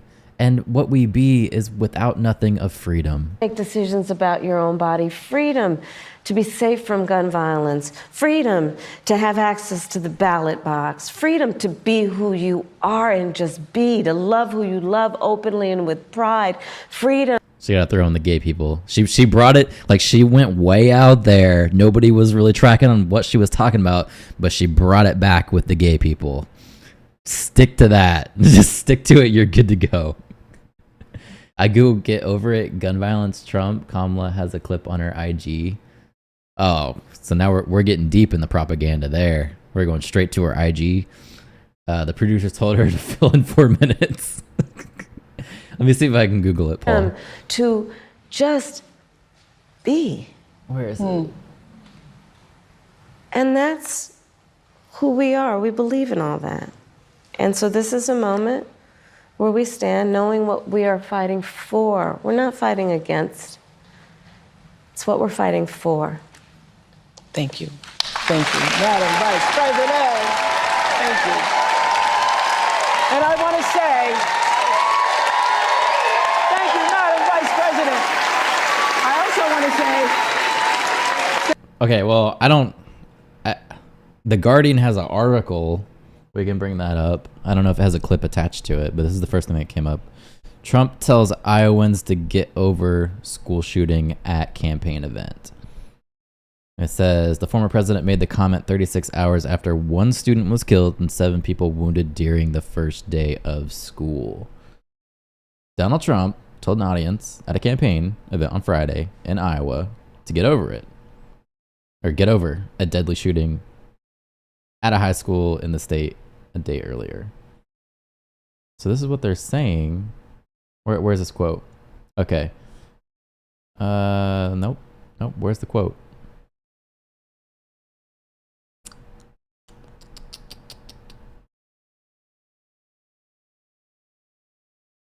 Where's the quote? Did they not put the quote? Oh, here it is. Okay. Trump said at the event, it's just horrible.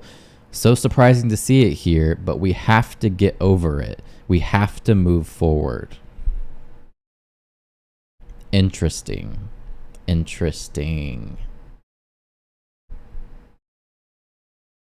Trump's comments on the shooting that occurred about 36 hours earlier were the first he had made addressing the violence. Interesting. And that's just a bunch of people commenting on it. They don't have the video though? I believe he said that though. I would definitely believe that actually. Because the way it's phrased is why.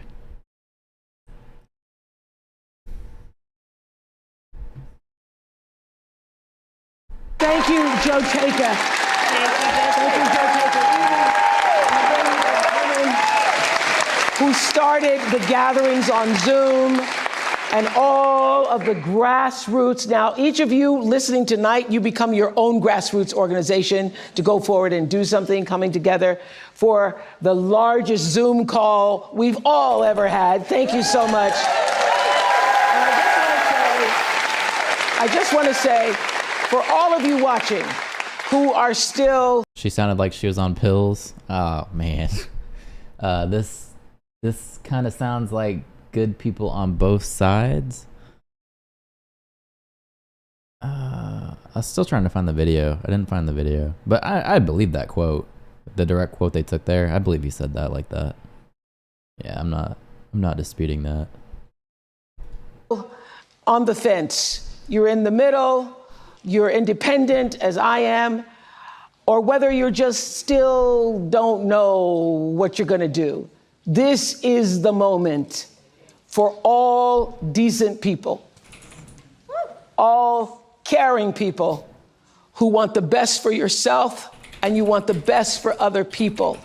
This is the moment for people who are tired of all of the bickering and all of the name calling, people who are exhausted by the craziness and the made up stories and the conspiracies. This is the moment. You want to get on with your life because you know that we can do better and that we deserve better. You know this. I know you know this. I know you feel this. I know this is what you're saying amongst yourselves. It's in all the conversations that we're having, that you're having. And we're better than this. We're better. We're better. And we want to create a world where our children will be safe in school again. And as my friend and mentor Maya Angelou always said, when you know better, you got to do better. I think I found it. Thank you. So let's do better. And All right, that's Oprah, blah, blah, blah. She can shut her pile. But I think I found it. Let's go over here. Let's see if this is the one. Maximize. Yeah, it looks okay. All right, let's try it. I want to send our support and our deepest sympathies to the victims and families touched by the terrible school shooting yesterday in Perry, Iowa. To the entire community, we love you, we pray for you, and we ask God to heal and comfort really the whole state and the pain that you have. This is something that's very unique to your state. We're really with you as much as anybody can be. It's a very terrible thing that happened, and it's just horrible to see that happening. That's just horrible. So surprising to see it here. But we have to get over it. We have to move forward. We have to move forward. But to the relatives and to all of the people that are so devastated right now, to a point they can't breathe, they can't live. Hold on. Move forward. But to the Let's go back. to see that happening, that's just horrible. So surprising to see it here. but have to get over it. We have to move forward. We have to move forward. But to the relatives and to all of the people that are so devastated right now, to a point they can't breathe, they can't live, we are with you all the way. We're with you, and we love you and cherish you. We have some big things going in there. I just saw the Supreme Court just before I came. That's the quote, though. Woo! Thoughts on that? What do you think about that one?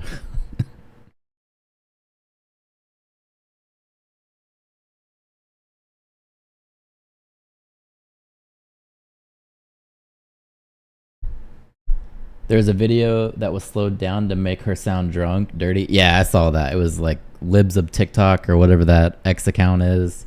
They posted that video, and then somebody came back and fact checked them that it was actually slowed down. I saw that too. Fake empathy. Yeah, bro. That's dark. That's some dark stuff. Anyway, I'm done with Oprah. Let me get Oprah out of here. All right, so no White House press briefing. I'm gonna get out of there and see what else is going on.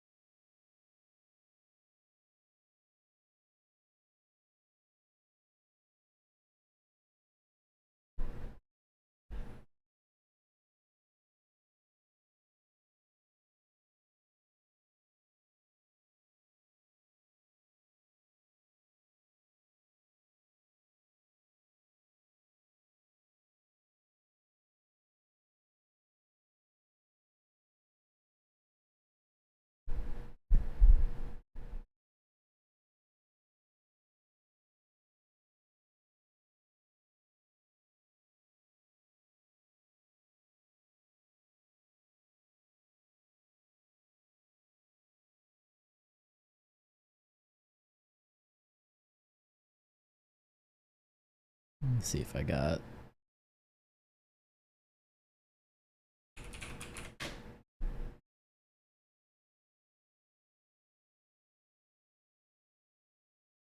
Oprah said she is an independent voter. No way. Not after that. Oh, hell no. The guy dropped.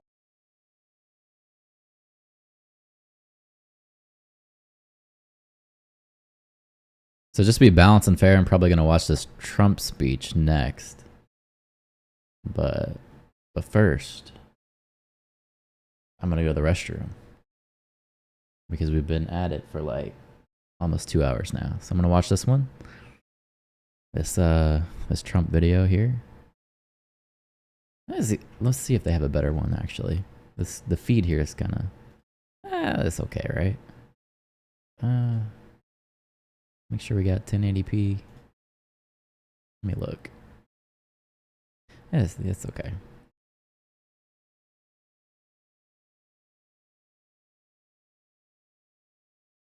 All right. I think there is a congressional hearing, if it's still going. On what are they talking about? Let me pull that up, actually, too.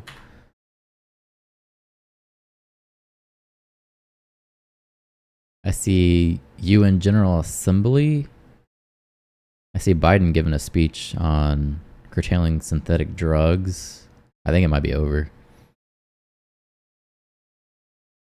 I'll probably run with it, just to be fair. I got a full hour or two of Kamala. I'll get whatever Trump is going to do here. China? I'll be back. Give me a second.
right. We good?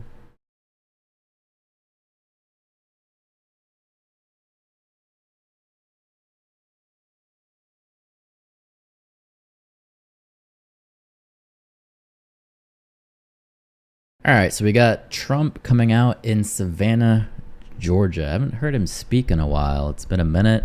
He did decline the debate with Kamala. I think there was some issues going on where he wanted to do a Fox News debate. She didn't want to do that. She wanted to do CNN.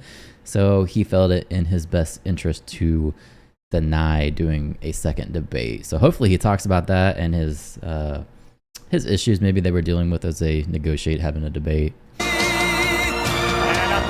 Got the music. I might kill the music real quick. Of course. Let me see if I can bump it up a little bit. Oh. All right. Maybe hopefully it's. And there we go. Okay.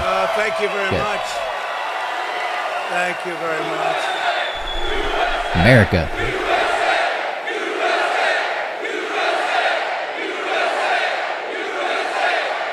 Thank you very much, everybody. Thank you. And hello, Savannah, and hello, Georgia. We love Georgia. It's great to be back in this beautiful state with thousands of proud, hardworking American patriots. That's what you are, American patriots. And think of this, 42 days from now, we are going to win the state of Georgia. We are going to defeat Comrade Kamala Harris. And we are going to make America great again. All right. But we're here today to talk about how we're going to launch a historic buildup of American manufacturing muscle and might. This is not a rally, although it feels like a rally. It's really a little event with my 5,000 or 6,000 closest friends in the whole world. But Georgia and Savannah are going to be right in the center of the action. We're going to rebuild our manufacturing, and it's going to happen. It's going to happen fast and beautifully. For years, Americans have watched as our country was stripped of jobs and wealth, and our companies were sold off to foreign countries. You've been watching, and it's been a horror show. I've been watching for many years, and we had it stemmed. And then all of a sudden, bad things happened. Bad things happened. But boy, I'll tell you, we had it stemmed. If we would have had 4 more years, everything, this would be such a different country right now. We would have had no inflation. You wouldn't have Russia attacking Ukraine. You wouldn't have had October 7th with Israel. The Middle East is blowing up. We could be very close to World War III with these characters that don't have any idea what they're doing. But what a shame. In Afghanistan, what a disaster. That was the most embarrassing day in the history of our country, I believe. But GE appliances were sold to the Chinese. IBM computers were again sold to China. Under Kamala Harris, U.S. Steel is now being sold to Japan. I will stop it. We got to do fast. We got to work fast, but we're not going to let it happen. We're not going to let U.S. Steel. 70 years ago, the greatest company on earth, U.S. Steel. Now it's going to be sold off like it was nothing. We're not going to let that happen. We'll build it up. We'll make it strong, but we're not going to let that happen. But with the vision I'm outlining today, not only will we stop our businesses from leaving for foreign lands, but under my leadership, we're going to take other countries' jobs. Did you ever hear that expression before? Have you ever heard that we're going to take other countries' jobs? It's never been stated before. We're going to take their factories, and we had it really rocking 4 years ago. We're going to bring thousands and thousands of businesses and trillions of dollars in wealth back to the good old USA. That's what we're going to be doing it, and doing it fast. And under my plan, American workers will no longer be worried about losing your jobs to foreign nations. Instead, foreign nations will be worried about losing their jobs to America. Going to bring them back. All right, then. And it won't even be difficult. Your only worry will be deciding which job to take. There will be plenty of them. That will be your biggest problem. Darling, which company should I go with? We're going to bring them back, and we're going to bring them back at levels not to be believed, but you'll believe it in about 2 years from now. You're going to say, wow, that happened fast. You're going to have so many companies wanting to come in because this is where the money is. It won't be if we keep running it like we have for the last 4 years. But this is what they want. This is what they want, and you'll hear the plan. I want German car companies to become American car companies. I want them to build their plants here. I want you to talk about why you didn't want to do a debate. I want to beat China in electronics production, and we'll be able to do that easily. We have the greatest genius, the greatest minds here, and then we end up building them in different places. A lot of that's really stupid tax policy. He's making a lot of promises. I wonder if he can keep them. Doubt it. As someone who's probably going to vote for Trump, just being real, I doubt it. I want GE, IBM, and every other manufacturer that left us to be filled with regret and come sprinting back to our shores, and they will. So as your president, here is the deal that I will be offering to every major company and manufacturer on earth. I will give you the lowest taxes, the lowest energy costs, the lowest regulatory burden, and free access to the best and biggest market on the planet, but only if you make your product here in America. It all goes away if you don't make your product here, and hire American workers for the job. If you don't make your product here, then you will have to pay a tariff, a very substantial tariff, when you send your product into the United States. And by the way, you know, for years they knocked the word tariff, properly used, is a beautiful word. One of the most beautiful words I've ever heard. It's music to my ears. A lot of bad people didn't like that word, but now they're finding out I was right. And we will take in hundreds of billions of dollars into our treasury and use that money to benefit the American citizens. And it will not cause inflation, by the way.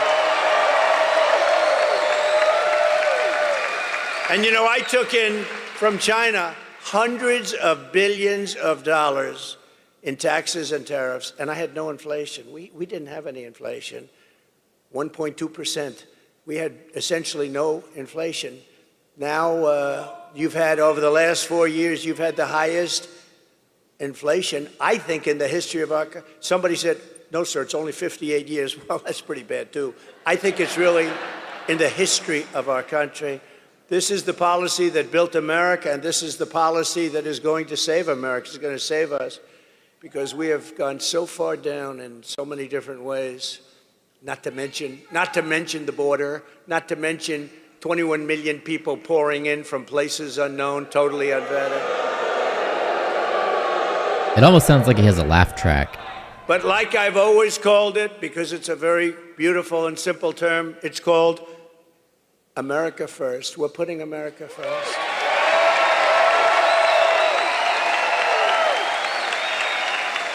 This new American industrialism will create millions and millions of jobs, massively raise wages for American workers, and make the United States into a manufacturing powerhouse like it used to be many years ago. We will be able to build ships again. We will be able to build airplanes at a much higher level again. We will become the world leader in robotics and every other field. The U.S. auto industry, which has been decimated over many, many decades, will once again be the envy of the planet. We're not going to accept all of these cars. They come in from every country, and it knocks out. You know, I was up in Michigan. We're doing very well in Michigan. By the way, we're doing very well in Georgia. We're leading by quite a bit.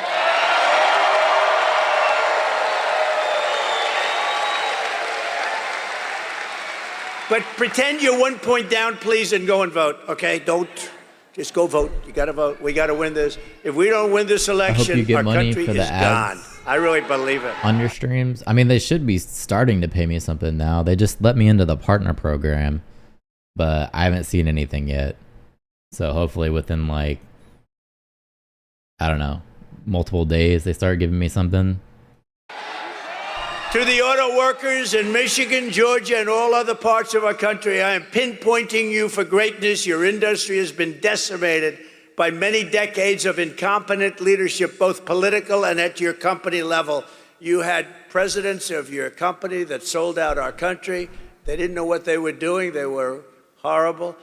And you had politicians that were grossly incompetent to let that happen. Your auto industry has been decimated. 3 ads from when? Since we started? Like 2 hours ago? And again, with the electric car, it's all going to be made in China. The head of the United Auto Workers ought to be ashamed of himself for what he's done. But we're going to turn it around, and we're going to turn it around fast. China is right now building major auto plants in Mexico. Did you know that? They were going to start with me. I said, no, if you do them, I'm putting a 200% tariff on every car that comes. And they I was trying to look at how much they give you, and I have no idea. I thought I read somewhere it was like 45% of the ad revenue. But don't quote me on that. I'm not sure. They decided we'll pass. Then they said, wow, now we can build Trump. We won't have to worry about him anymore. Oh, here I am. Here I am. Here I am. We're leading in the polls. We're leading by a lot. We're leading by a lot. They said, oh, we don't have to worry about him. Oh, no, other way. No, they have to worry about me. That's So when you look at it, this is me Googling it. It says YouTube keeps 45% of the ad revenue. So then 55% should go to me. What that means as far as like dollar figure, I have no idea. I'll have to see when they actually update my analytics. No, they used to like Obama. They used to like...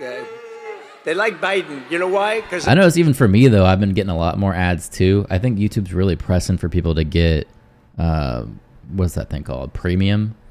Whatever their ad service, or not ad, their thing where you buy into it and it doesn't play any ads. I think they're really pressing people for that. But ad block probably still works. That's what I use. Sometimes I have to fiddle with it to make sure it works, but ad block usually works. they got away with murder. That's why they like Biden. They love Biden. Why would you like Biden except that you took advantage of him? They took advantage of him. And they think they're going to sell their cars into the United States and destroy Michigan and South Carolina and North Carolina and Georgia and all of the places that make autos. Not going to happen. It's $14 for YouTube Premium. We will put a 100% tariff on every single car coming across the Mexican border and tell them the only way they'll get rid of that tariff is if they want to build a plant right here in the United States with you people operating that plant. We want American citizens and we want their plants built here, not 2 feet over the border and selling them into our country. We're not doing that. We don't do that anymore. Have you seen the thin line Trump is walking with paying some money towards people's groceries? No? Let me see if I can find it. A friend of mine does auto plants. He builds auto plants. That's what he's great at. He's great, the biggest in the world. And I said, I want to see a plant. Pretty recently ago, I want to see a plant. Where would we go? I said, would we go to Detroit? Someplace in Michigan, ideally. He says, no, you can't go there, sir. They're not. We'll have to go to Mexico. The big ones are being built in Mexico. I said, why is that? He said, well, they have a lot of tax reasons, and China's coming in big, and they think they're going to make their car and sell it in tax-free into the United States. But the big ones, if you want to see a really big modern plant, come with me to Mexico. Okay, this was today. It says Trump, oh, come on with the ads. It says Trump gives Pennsylvania mom of three $100 towards her groceries. Here it's going to go down a little. And okay, there's a video too. Let's see this. Here, it's going to go down a little bit. It just went down $100. Thank you so much. We'll do that for you from the White House, all right? Thank you. All right, bye. Nice seeing you, everybody. Beautiful. So he's just throwing out money. There you kids? Yeah, they are. 3 Perfecto. Perfecto. 3 for 3. Bye, everybody. Take the rest of it. Here, it's going to go down a little bit. It just went down $100. Thank you so much. We'll do that for you from the White House, all right? Thank you. All right, bye. Nice seeing you, everybody. Beautiful. Beautiful. They're your kids? Yeah, they are. 3 boys. Perfecto. Perfecto. Stupid ads. Donald. Yeah, I guess he's giving out grocery money. That's weird. The left says he's buying votes. Like literally buying votes. Trump looks and sounds like a drunk uncle. Yeah, he did. Especially during the debate. I said that. During the debate, he especially sounded like your redneck uncle for sure. Who's paying for Melania's next face job? Mexico. Somebody gotta pay for it. I said, I'm not interested in going to Mexico. I want those plants built here. And that'll happen. In fact, when they learn about the 100 or 200% tariff, you know, they'll probably say, yeah, let's stop construction immediately. You'll see a big difference. I will bring automobile manufacturing back to the highest level in the history of our country. You know, it used to be we were the only place, and then it just got chipped away, mostly by China and Japan. And all of a sudden, we were down more than 55% from where we were years ago. But it'll be like it was 50 years ago, and these jobs, they'll become roaring back, and we're going to be making autos at a level that you've never seen before. We'll be making cars bigger, better, more beautiful, stronger, faster than ever before. Billions of people around the globe will soon be buying products proudly stamped, made in the USA.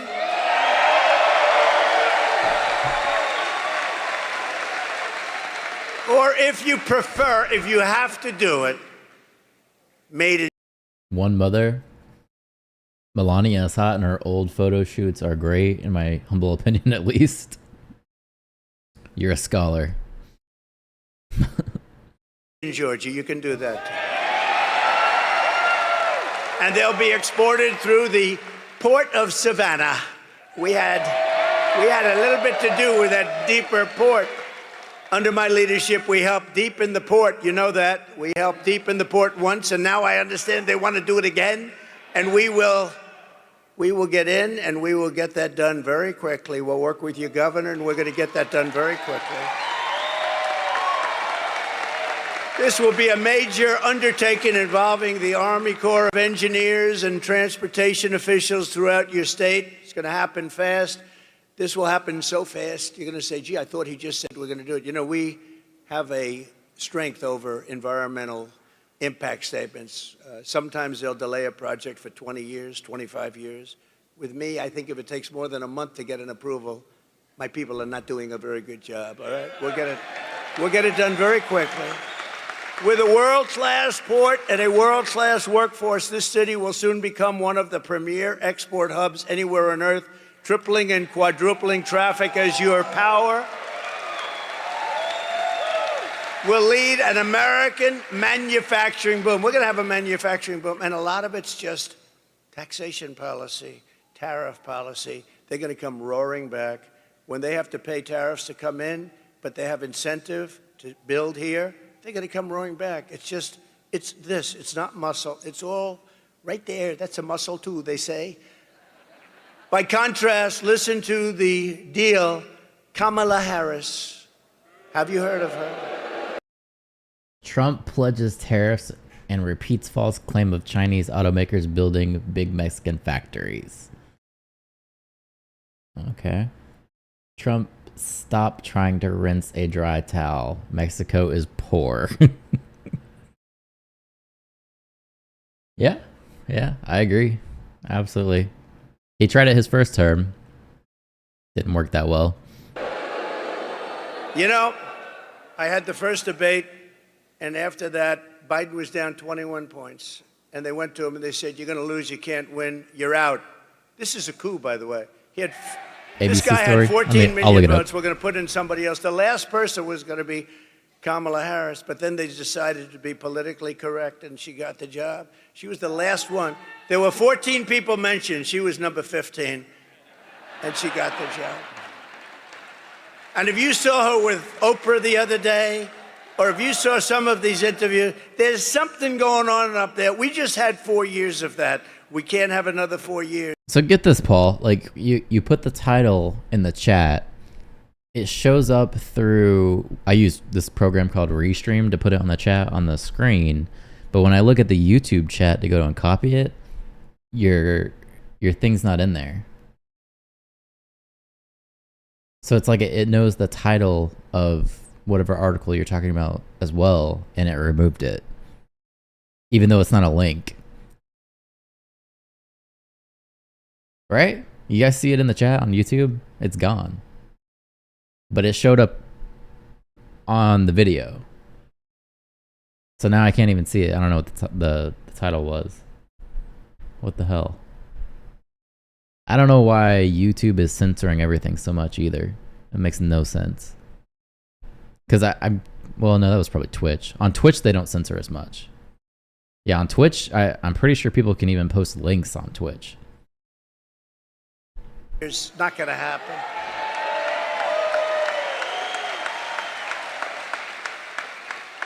But she is offering to companies to entice them to keep jobs in America instead of shipping jobs overseas. First, she wants. He said his people are doing a poor job. Try defending the undefendable, a fool who doesn't listen. Yeah, I watched the video where he was calling out his lawyers, and they were like, what? And then he had them come on, and both of them talk after he just insulted them. Wants to listen to this. She's called the tax queen. They love her in other countries because she forces everybody out of our country into their hands. The tax queen is demanding a 33% tax hike on all domestic production. Now, you know. YouTube may be the worst when it comes to censorship. I just canceled my premium subscription. Yeah, I mean, like, let me filter the words out. They have options where I can go in and say, hey, I don't want people to say this phrase or these words or whatever. But my videos are always open. Like, I leave comments open. Everything's fine. It's just that they have their own set standards that they filter things out as well. You can hate companies and all that, but they fuel growth and they fuel jobs, they fuel everything. You tell these companies, they don't care. They just assume be in Europe. They just assume they don't care. They want to go best price, it's called, best deal. And they're going to leave our country in droves if she does that. It's nice to say, you're going to pay 33% more. And one day you'll read, oh, gee, so-and-so, they just signed with China. They just signed with Germany. They just signed with Great Britain is dying to have. They'll give you free tax. Next, she wants the largest capital gains tax in the history of our country. We've never had a tax. And then she's telling people, build your place here, but we're going to have a brand new wealth confiscation tax. So if you make money, you're going to pay us a lot. But more importantly, it's called an unrealized capital gain. You know what that is? That means that you're going to pay a capital gain even if you haven't realized it, even if you haven't sold. So a lot of people are rich, but they don't have cash. Now they're going to have to get cash because if their thing goes up in value, they have to pay a massive tax. You're going to have deterioration. You're going to have a depression. If that happens, you have a 1929 style depression. This woman is grossly incompetent. Grossly incompetent. Think of it. If a company succeeds, you have to sell it to give her half the value. Half the value is going to be owned by the government. So if it's successful, you'll have to sell it because you don't have the cash. It's a huge success. You're going to make a lot of money in the future. We don't care about the future. Sell your company now, and bad things happen. And nobody's, by the way, nobody's tried it. It's a communist kind of thing. You know that? You could say it's a Marxist thing if you like, but communist you understand better. In addition, Kamala is shutting down power plants nationwide, causing electricity prices to soar more than 100%, going up 100%. They will soon be totally out of control. They already are, and businesses will flee. They're going to flee our country. If they can't get energy, they're going to flee our country, and they're going to flee fast. And yet we have more energy under our feet than any other country. I call it liquid gold. Liquid gold. We have more. We have more than Saudi Arabia. We have more liquid gold than Russia. I remember watching World Star on YouTube. Them days are gone. Oh, for sure. Definitely. Even like Live Leaks videos used to be on here, some of the more sketchy ones. But yeah, those days are definitely numbered for sure. Even I saw recently you can't show guns anymore. So like gun channels were stopping. Just like normal shooting, they go out to the range, they show you pistols. They couldn't even do that. He's just pulling shit out of his ass. Yeah, it sounds like it at this point. He's like, he's almost going into the tactic of, I'm going to give you everything. Like normal Democrat tactic. I'm just going to give you all this. This is going to happen. And then he goes back to fear mongering. Bum fights. Yep, bum fights for sure. Russia, and yet we're buying oil from Venezuela. Why? And it's not really oil, it's tar. You have to melt it. And you know where they melt it? Talk about the environment. There's only one plant in the world that can take care of it because it's really not good. It's the worst. Only one. You know where it's located? Houston, Texas. So in Houston, Texas, they clean this stuff up. And you know where the stuff goes? Right up there. So if you're a big believer in the environment, this is not good. But we have the best oil on earth, and we have the most oil. Clean, beautiful stuff. And we have the most. YouTube not supporting manipulating others for revenue. I mean, a gun channel, though, like just a gun hobbyist channel, you can't have that on here. Somehow that's threatening to someone. Who cares? Like, they just show their guns, take them apart, go to a range. You can antagonize them for revenue. And we're going to use it. As I say, drill, baby, drill. That's what we're going to be doing. Drill, baby, drill. And very importantly, she will close down all fracking and all fossil fuel development, which will bring our country into third world status. She's going to close down all fossil fuels. Germany tried it, but then they replaced Angela with somebody else, and that somebody else is now building a coal plant every single week in Germany. Germany was going to destroy themselves, I will say that. They were going to be out of business. They were having problems like nobody could believe. And that's how Kamala treats the American manufacturers. They can all leave whatever's left of them, and there's not that much. They've gotten rid of so much. But if instead you ship production overseas, then she will give you a tax break. So if you build your product, make your product overseas, she's offering a tax break to make it overseas. Now you wonder why Biden has made so much money from all these countries. I mean, personally made and through the family. Think of that. You get an incentive to build your product outside of the United States. I mean, you don't have to be too good at business to know that's not going to work. It's honestly, it'll destroy our country. And you know, one of the other things, even whatever she's going to do, she wants to do it. She's going to, she's going to the border very soon. She hasn't been there for 4 years. The border czar. I'm not the border czar. Oh, for years she was the border czar. Right now she's saying, because it's the worst border in history, but she's going to the border. It's very interesting. But you know what I ask? Well, even her policies now, they're crazy. They're crazy. They'll destroy country. But why didn't they do it 3.5 years ago? Now she's saying, we're going to do this, we're going to do that, whether she's right or wrong. So she had I think he needs a new routine. He's saying the same old stuff. Kamala shutting down power plants will be fact-checked within the hour. What a clown. Yeah. They probably already have fact-checked him. 3.5 years to do it. She didn't do anything. Our country has really gone back to levels. The only employment was all the bounce-back jobs that we created. Millions and millions bounced back right after the pandemic. Any pandemic anywhere, you have bounce-backs. And they had a bounce-back. But you know, out of all the jobs that were created, most of those jobs went to illegal. It looks like the internet is spending most of their time on Diddy and Trump handing out cash. So maybe they're not fact-checking him yet. Migrants, you know that. It didn't go to Americans. And what's happening with the people pouring into our country is they are killing the jobs of the black population and the Hispanic population. They're taking their jobs. So if you're black or Hispanic, thank you very much. Vote for Trump. You'll be in good shape. It's crazy. Those people are coming in, and they're taking the jobs of the black population and the Hispanic, and it makes sense. I mean, why not? And did you see black unemployment rose incredibly in the last 3 months? A lot of people say, why is that? Why is that? They can't. I'll tell you why. Because people are coming in and taking their jobs. That's the way it is. And it's no wonder that under Kamala Harris, we lost 24,000 manufacturing jobs last month. 24,000. We're going to turn that around so fast. We had created 650,000 manufacturing jobs before we even got ready to do it. And now we're ready. We're ready to do it. And the country's ready to do it. We need it. We have to have it. We need a renaissance. It's going to be a renaissance. But this horrific nightmare for American workers ends the day I take the oath of office, January 20th. Ooh.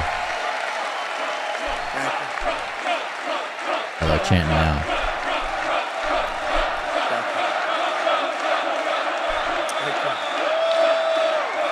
Thank you very much, everybody. The pandemic you shit the bed on, that pandemic. Yes, Project Warp Speed. Thank you very much.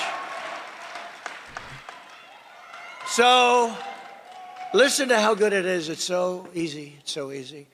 China's used it for years, but we have a better plan than them. But they've used it for years. They can do whatever they want. You know, we have to go through certain hurdles, but not much. The centerpiece of my plan is for a manufacturing renaissance, which will be a 15% made in America tax rate. In other words, if you make your product in America, so the tax rate was practically close to 50%. Some people would say 38, but when you added it all up, some companies are paying much more with state and local, much more than 50%. But I got it down to 21% through Congress. Can you believe we got it through Congress? A lot of people say it was the greatest thing we did. I think maybe rebuilding the military was the greatest thing. Maybe the creation. Maybe the... Trump during his 4-year reign, he has read and mixed with a lot of dictators. He loves them. Yeah, he was great friends with Kim Jong. He liked hanging out with Putin. That's for sure. The creation of Space Force was the greatest. You know, we were being beaten badly in space, and now we're the leader in space. China and Russia were eating our lunch, and now we're eating their lunch. And we did so much. We gave you before the biggest tax hikes in the history of our country, and the greatest regulatory. Trump versus Walt, good debate, maybe fight. Who do you think would win? Trump versus Walt. They just get into a fist fight. I think Trump's actually pretty tall. And he's still moving around okay. So is Tim Walz, though, for his age. He's pretty good. I don't know who would win that. But I think Trump has the height advantage. Speaking of China, we bought an electric tricycle. Thing is a kick. How is that going? Because the electric stuff is sometimes it's good, sometimes it's not for me. I bought a lawnmower. That was crap. I have a trimmer. That's okay. We recently just bought a electric leaf blower. And that's pretty good. I'll give them that. So it's kind of hit or miss, depending on if they're good or not. But a tricycle, I can see that being fine. Shouldn't be too bad. Cuts in the history. Think of it. We gave you, we took their tremendous tax hikes. We gave you the greatest tax cuts in the history of our country, bigger than Ronald Reagan's tax cuts, bigger than anybody's. And the hikes, they want to do it now. They want to hike your taxes at levels that we've never had before. 80%, 70% was a number that she thought sounded good. But we gave you the biggest tax cuts in history, and now we gave you the biggest regulation cuts, and that's how we had that tremendous growth. That's how we had the greatest job production in history. But this is going to blow that away. We're cutting the business tax now. We brought it down to 21%. So all leaders should assume power by UFC-style fights. But who wins? Tim Walz versus Trump. I think Trump. I think he wins. Just because of the height advantage. He seems pretty mobile. So you could say it was over 50, but you could also say it was 39%. We got it down to 21%. Some of you great Congress people are here, and they are very, very instrumental in having done that. But now we're cutting the business tax from 21% to 15%, which makes us the most competitive tax anywhere on the planet, but only for those who make their product in the USA. See, that's an incentive. So we already cut it to 21%, and it was the 21%, that big cut, it was the 21 plus the regulatory cuts that gave us the greatest economy in our history. It was the greatest economy in the history of our country. And now what we're doing is taking it one step further, and a bigger step, actually. We're bringing it down to 15. Now we're the most So actually, this is Tim Walz's stats. He is 6 feet 2 inches. For some reason, I thought he was a lot shorter than that. And I think Trump is like 6 feet or something like that. So they have a comparable height. 83 kilograms. So maybe it might be pretty even. Who knows? competitive in the world. At 21, we were pretty good. At 15, we're the most competitive. People are going to be pouring in, companies are going to be pouring in, and we're going to continue with the regulatory cuts, and that'll be at a level, you know, we already beat every record for regulatory cuts. The problem is that Biden and Harris have put many of those regulatory cuts back in the books, and they didn't do anything. They were old, stayed. I know nothing of Project 25, but my name is mentioned in the document 312 times. People wake up. Tim Walz has that backcountry look, might be stronger than he looks. That's true. Yeah. He supposedly plays the country angle. So, yeah, he could have that farmer strength. All they did was stop business, but we have U.S.-based manufacturers will also be rewarded with expanded research and development tax credits. You'll be able to write off 100% of the cost of heavy machinery and other equipment in the first year. And full expensing for new manufacturing investments. So you're going to get full expensing. In other words, you have a one-year write-off. You buy something, you have a one-year write-off, which gives you... I did that. 1 year, we had a 5-year deal. During the period, you had a 1 year, you had a write-off, you take it off. The business boomed, and it was coming in at levels never seen before. And had we not been interrupted, and make sure there's no cheating in this election, please. What a different world we would have had.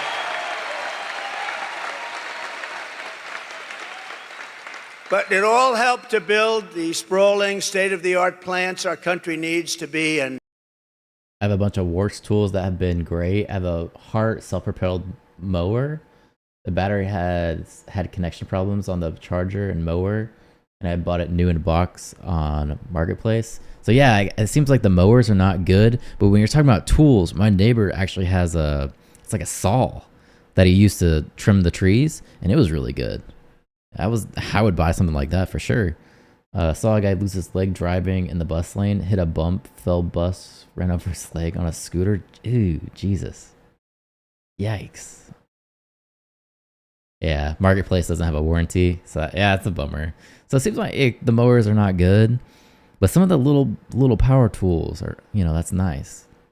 I would buy more of those. Like I said, the saw was good. industrial superpower in the modern world. We're going to have companies pouring into our country under this plan. And under my plan, we will cut energy and electricity prices in half within 12 months. And that means for your homes, too. We will commit. I wish you would talk about the debates. Because of the fact that we're lucky. You know, China does not have this. Can you imagine? They want to go to electric cars, our people. But we don't have the product for electric cars. We have the product for gasoline-powered cars under our feet. Yeah, I went back and bought a gasoline mower just to get the job done. I have a mini saw with extension. And hybrids. And we want to have electric cars. Hey, Elon Musk is great, right? He makes an excellent car, an electric car, and he endorsed me at a level that you wouldn't believe. Every day he said, we can't have Trump. He's a great guy. And he understands his product is phenomenal. And there's a great place for electric cars, but you have to have gasoline-powered cars too. You have to have hybrids. You have to have everything. You know the new thing, and I'm sure Elon will get it if it's any good, but it's got one little problem. It explodes. Susan, who are you voting for? Because it seems like you hate both of them, which I don't blame you for hating both of them. But knowing that you probably hate both of them, who do you vote for? Should have bought a Works mower. Let me Google it. Explodes hydrogen. They say the new thing is hydrogen cars, but they're having a problem. If it explodes, you end up about 7 blocks away and you're dead. Yeah, I haven't had one of those. So personally, I don't know about you, but I'm going to take a pass. But maybe they'll figure it out. But right now, I wouldn't recommend it. But there'll be other things happening, and they'll be great. But we don't want to have, they have the electric mandate. We'll be ending the electric mandate, all electric cars.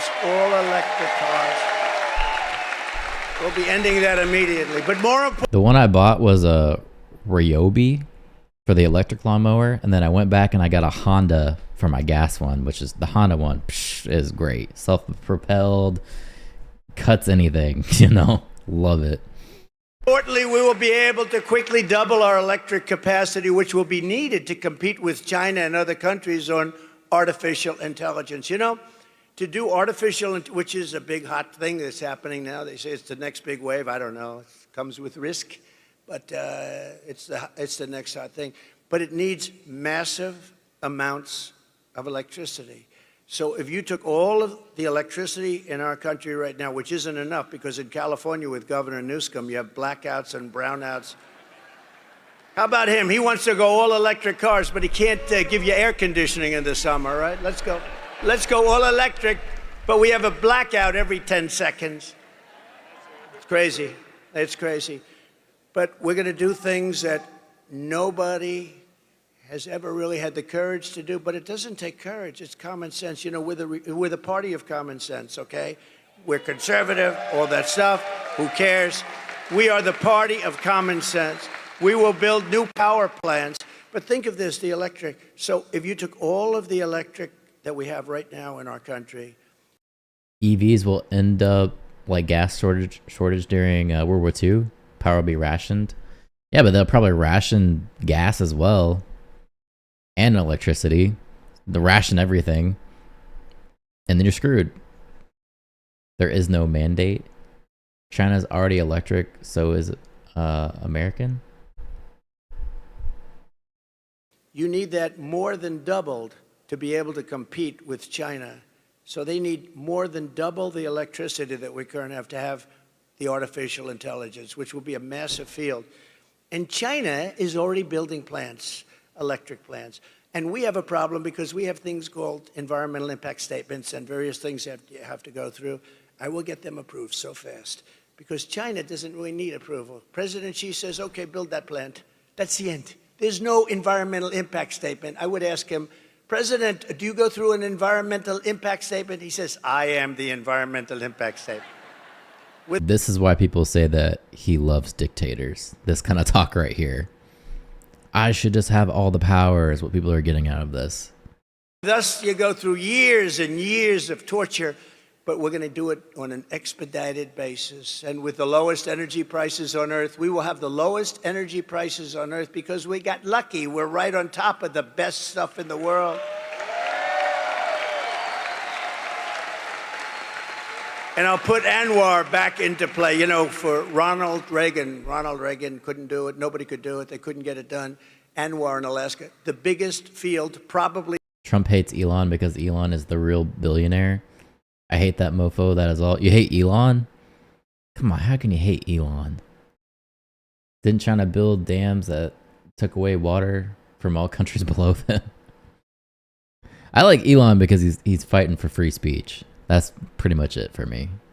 The whole buying X thing, I like it. In the world, maybe bigger than Saudi Arabia. I got it done. I was so proud of it. I got it done. In his first week, they terminated it. The biggest field anywhere in the world that would supply Asia, would make so much money, would pay down debt so fast. And Biden rejected it. And when I terminated the Russian pipeline, Nord Stream 2, Biden approved it, but he terminated our pipeline, which is Nord Stream, right? The Nord Stream is the Russia, which is Keystone, the Keystone XL. He terminated our pipeline, but he approved the Russian pipeline, Nord Stream 2, going all over Europe, heading to Germany, but going all over Europe. And I just said, what the hell is going on? This was early on. This is in the first weeks of his administration. And I said, what's going on? And then they say, so think of it. I terminated the Russian pipeline, and then they said, Donald Trump was very friendly with Russia. That was the biggest thing that they've ever done, and I terminated it. When he came in, one of the first things he did is he approved the pipeline that I terminated.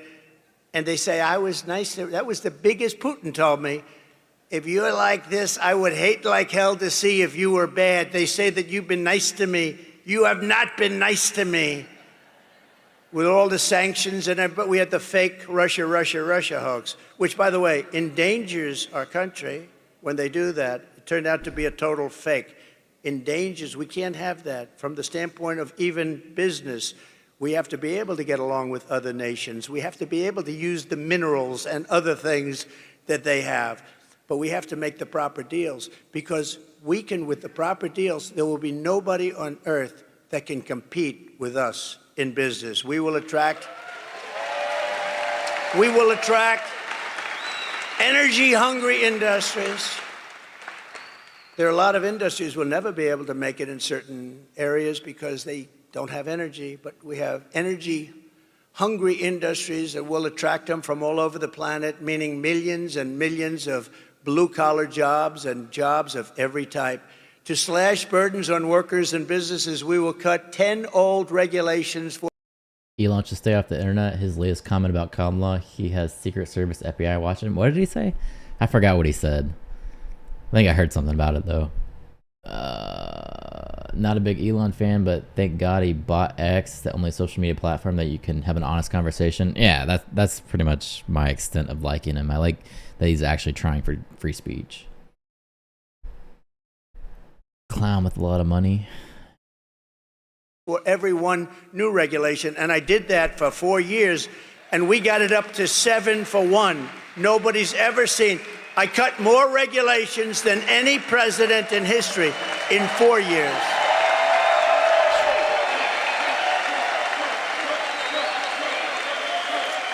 And we will set up special zones of federal land with ultra-low taxes and regulations for American producers.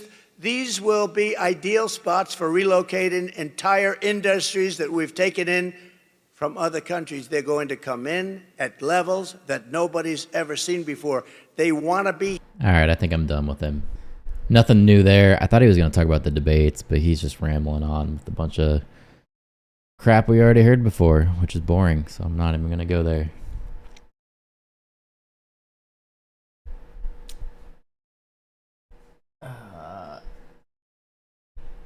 All right, I'm probably going to get off, get some food. Y'all enjoy the rest of your day. And I'll be back tomorrow. Hopefully we get a White House press briefing to see what's going on there. And I'm probably going to watch some Tulsi Gabbard videos tomorrow. It's been a bit since I've watched any of those. So that's probably my plan. Get some coffee and enjoy that. So I'll see y'all.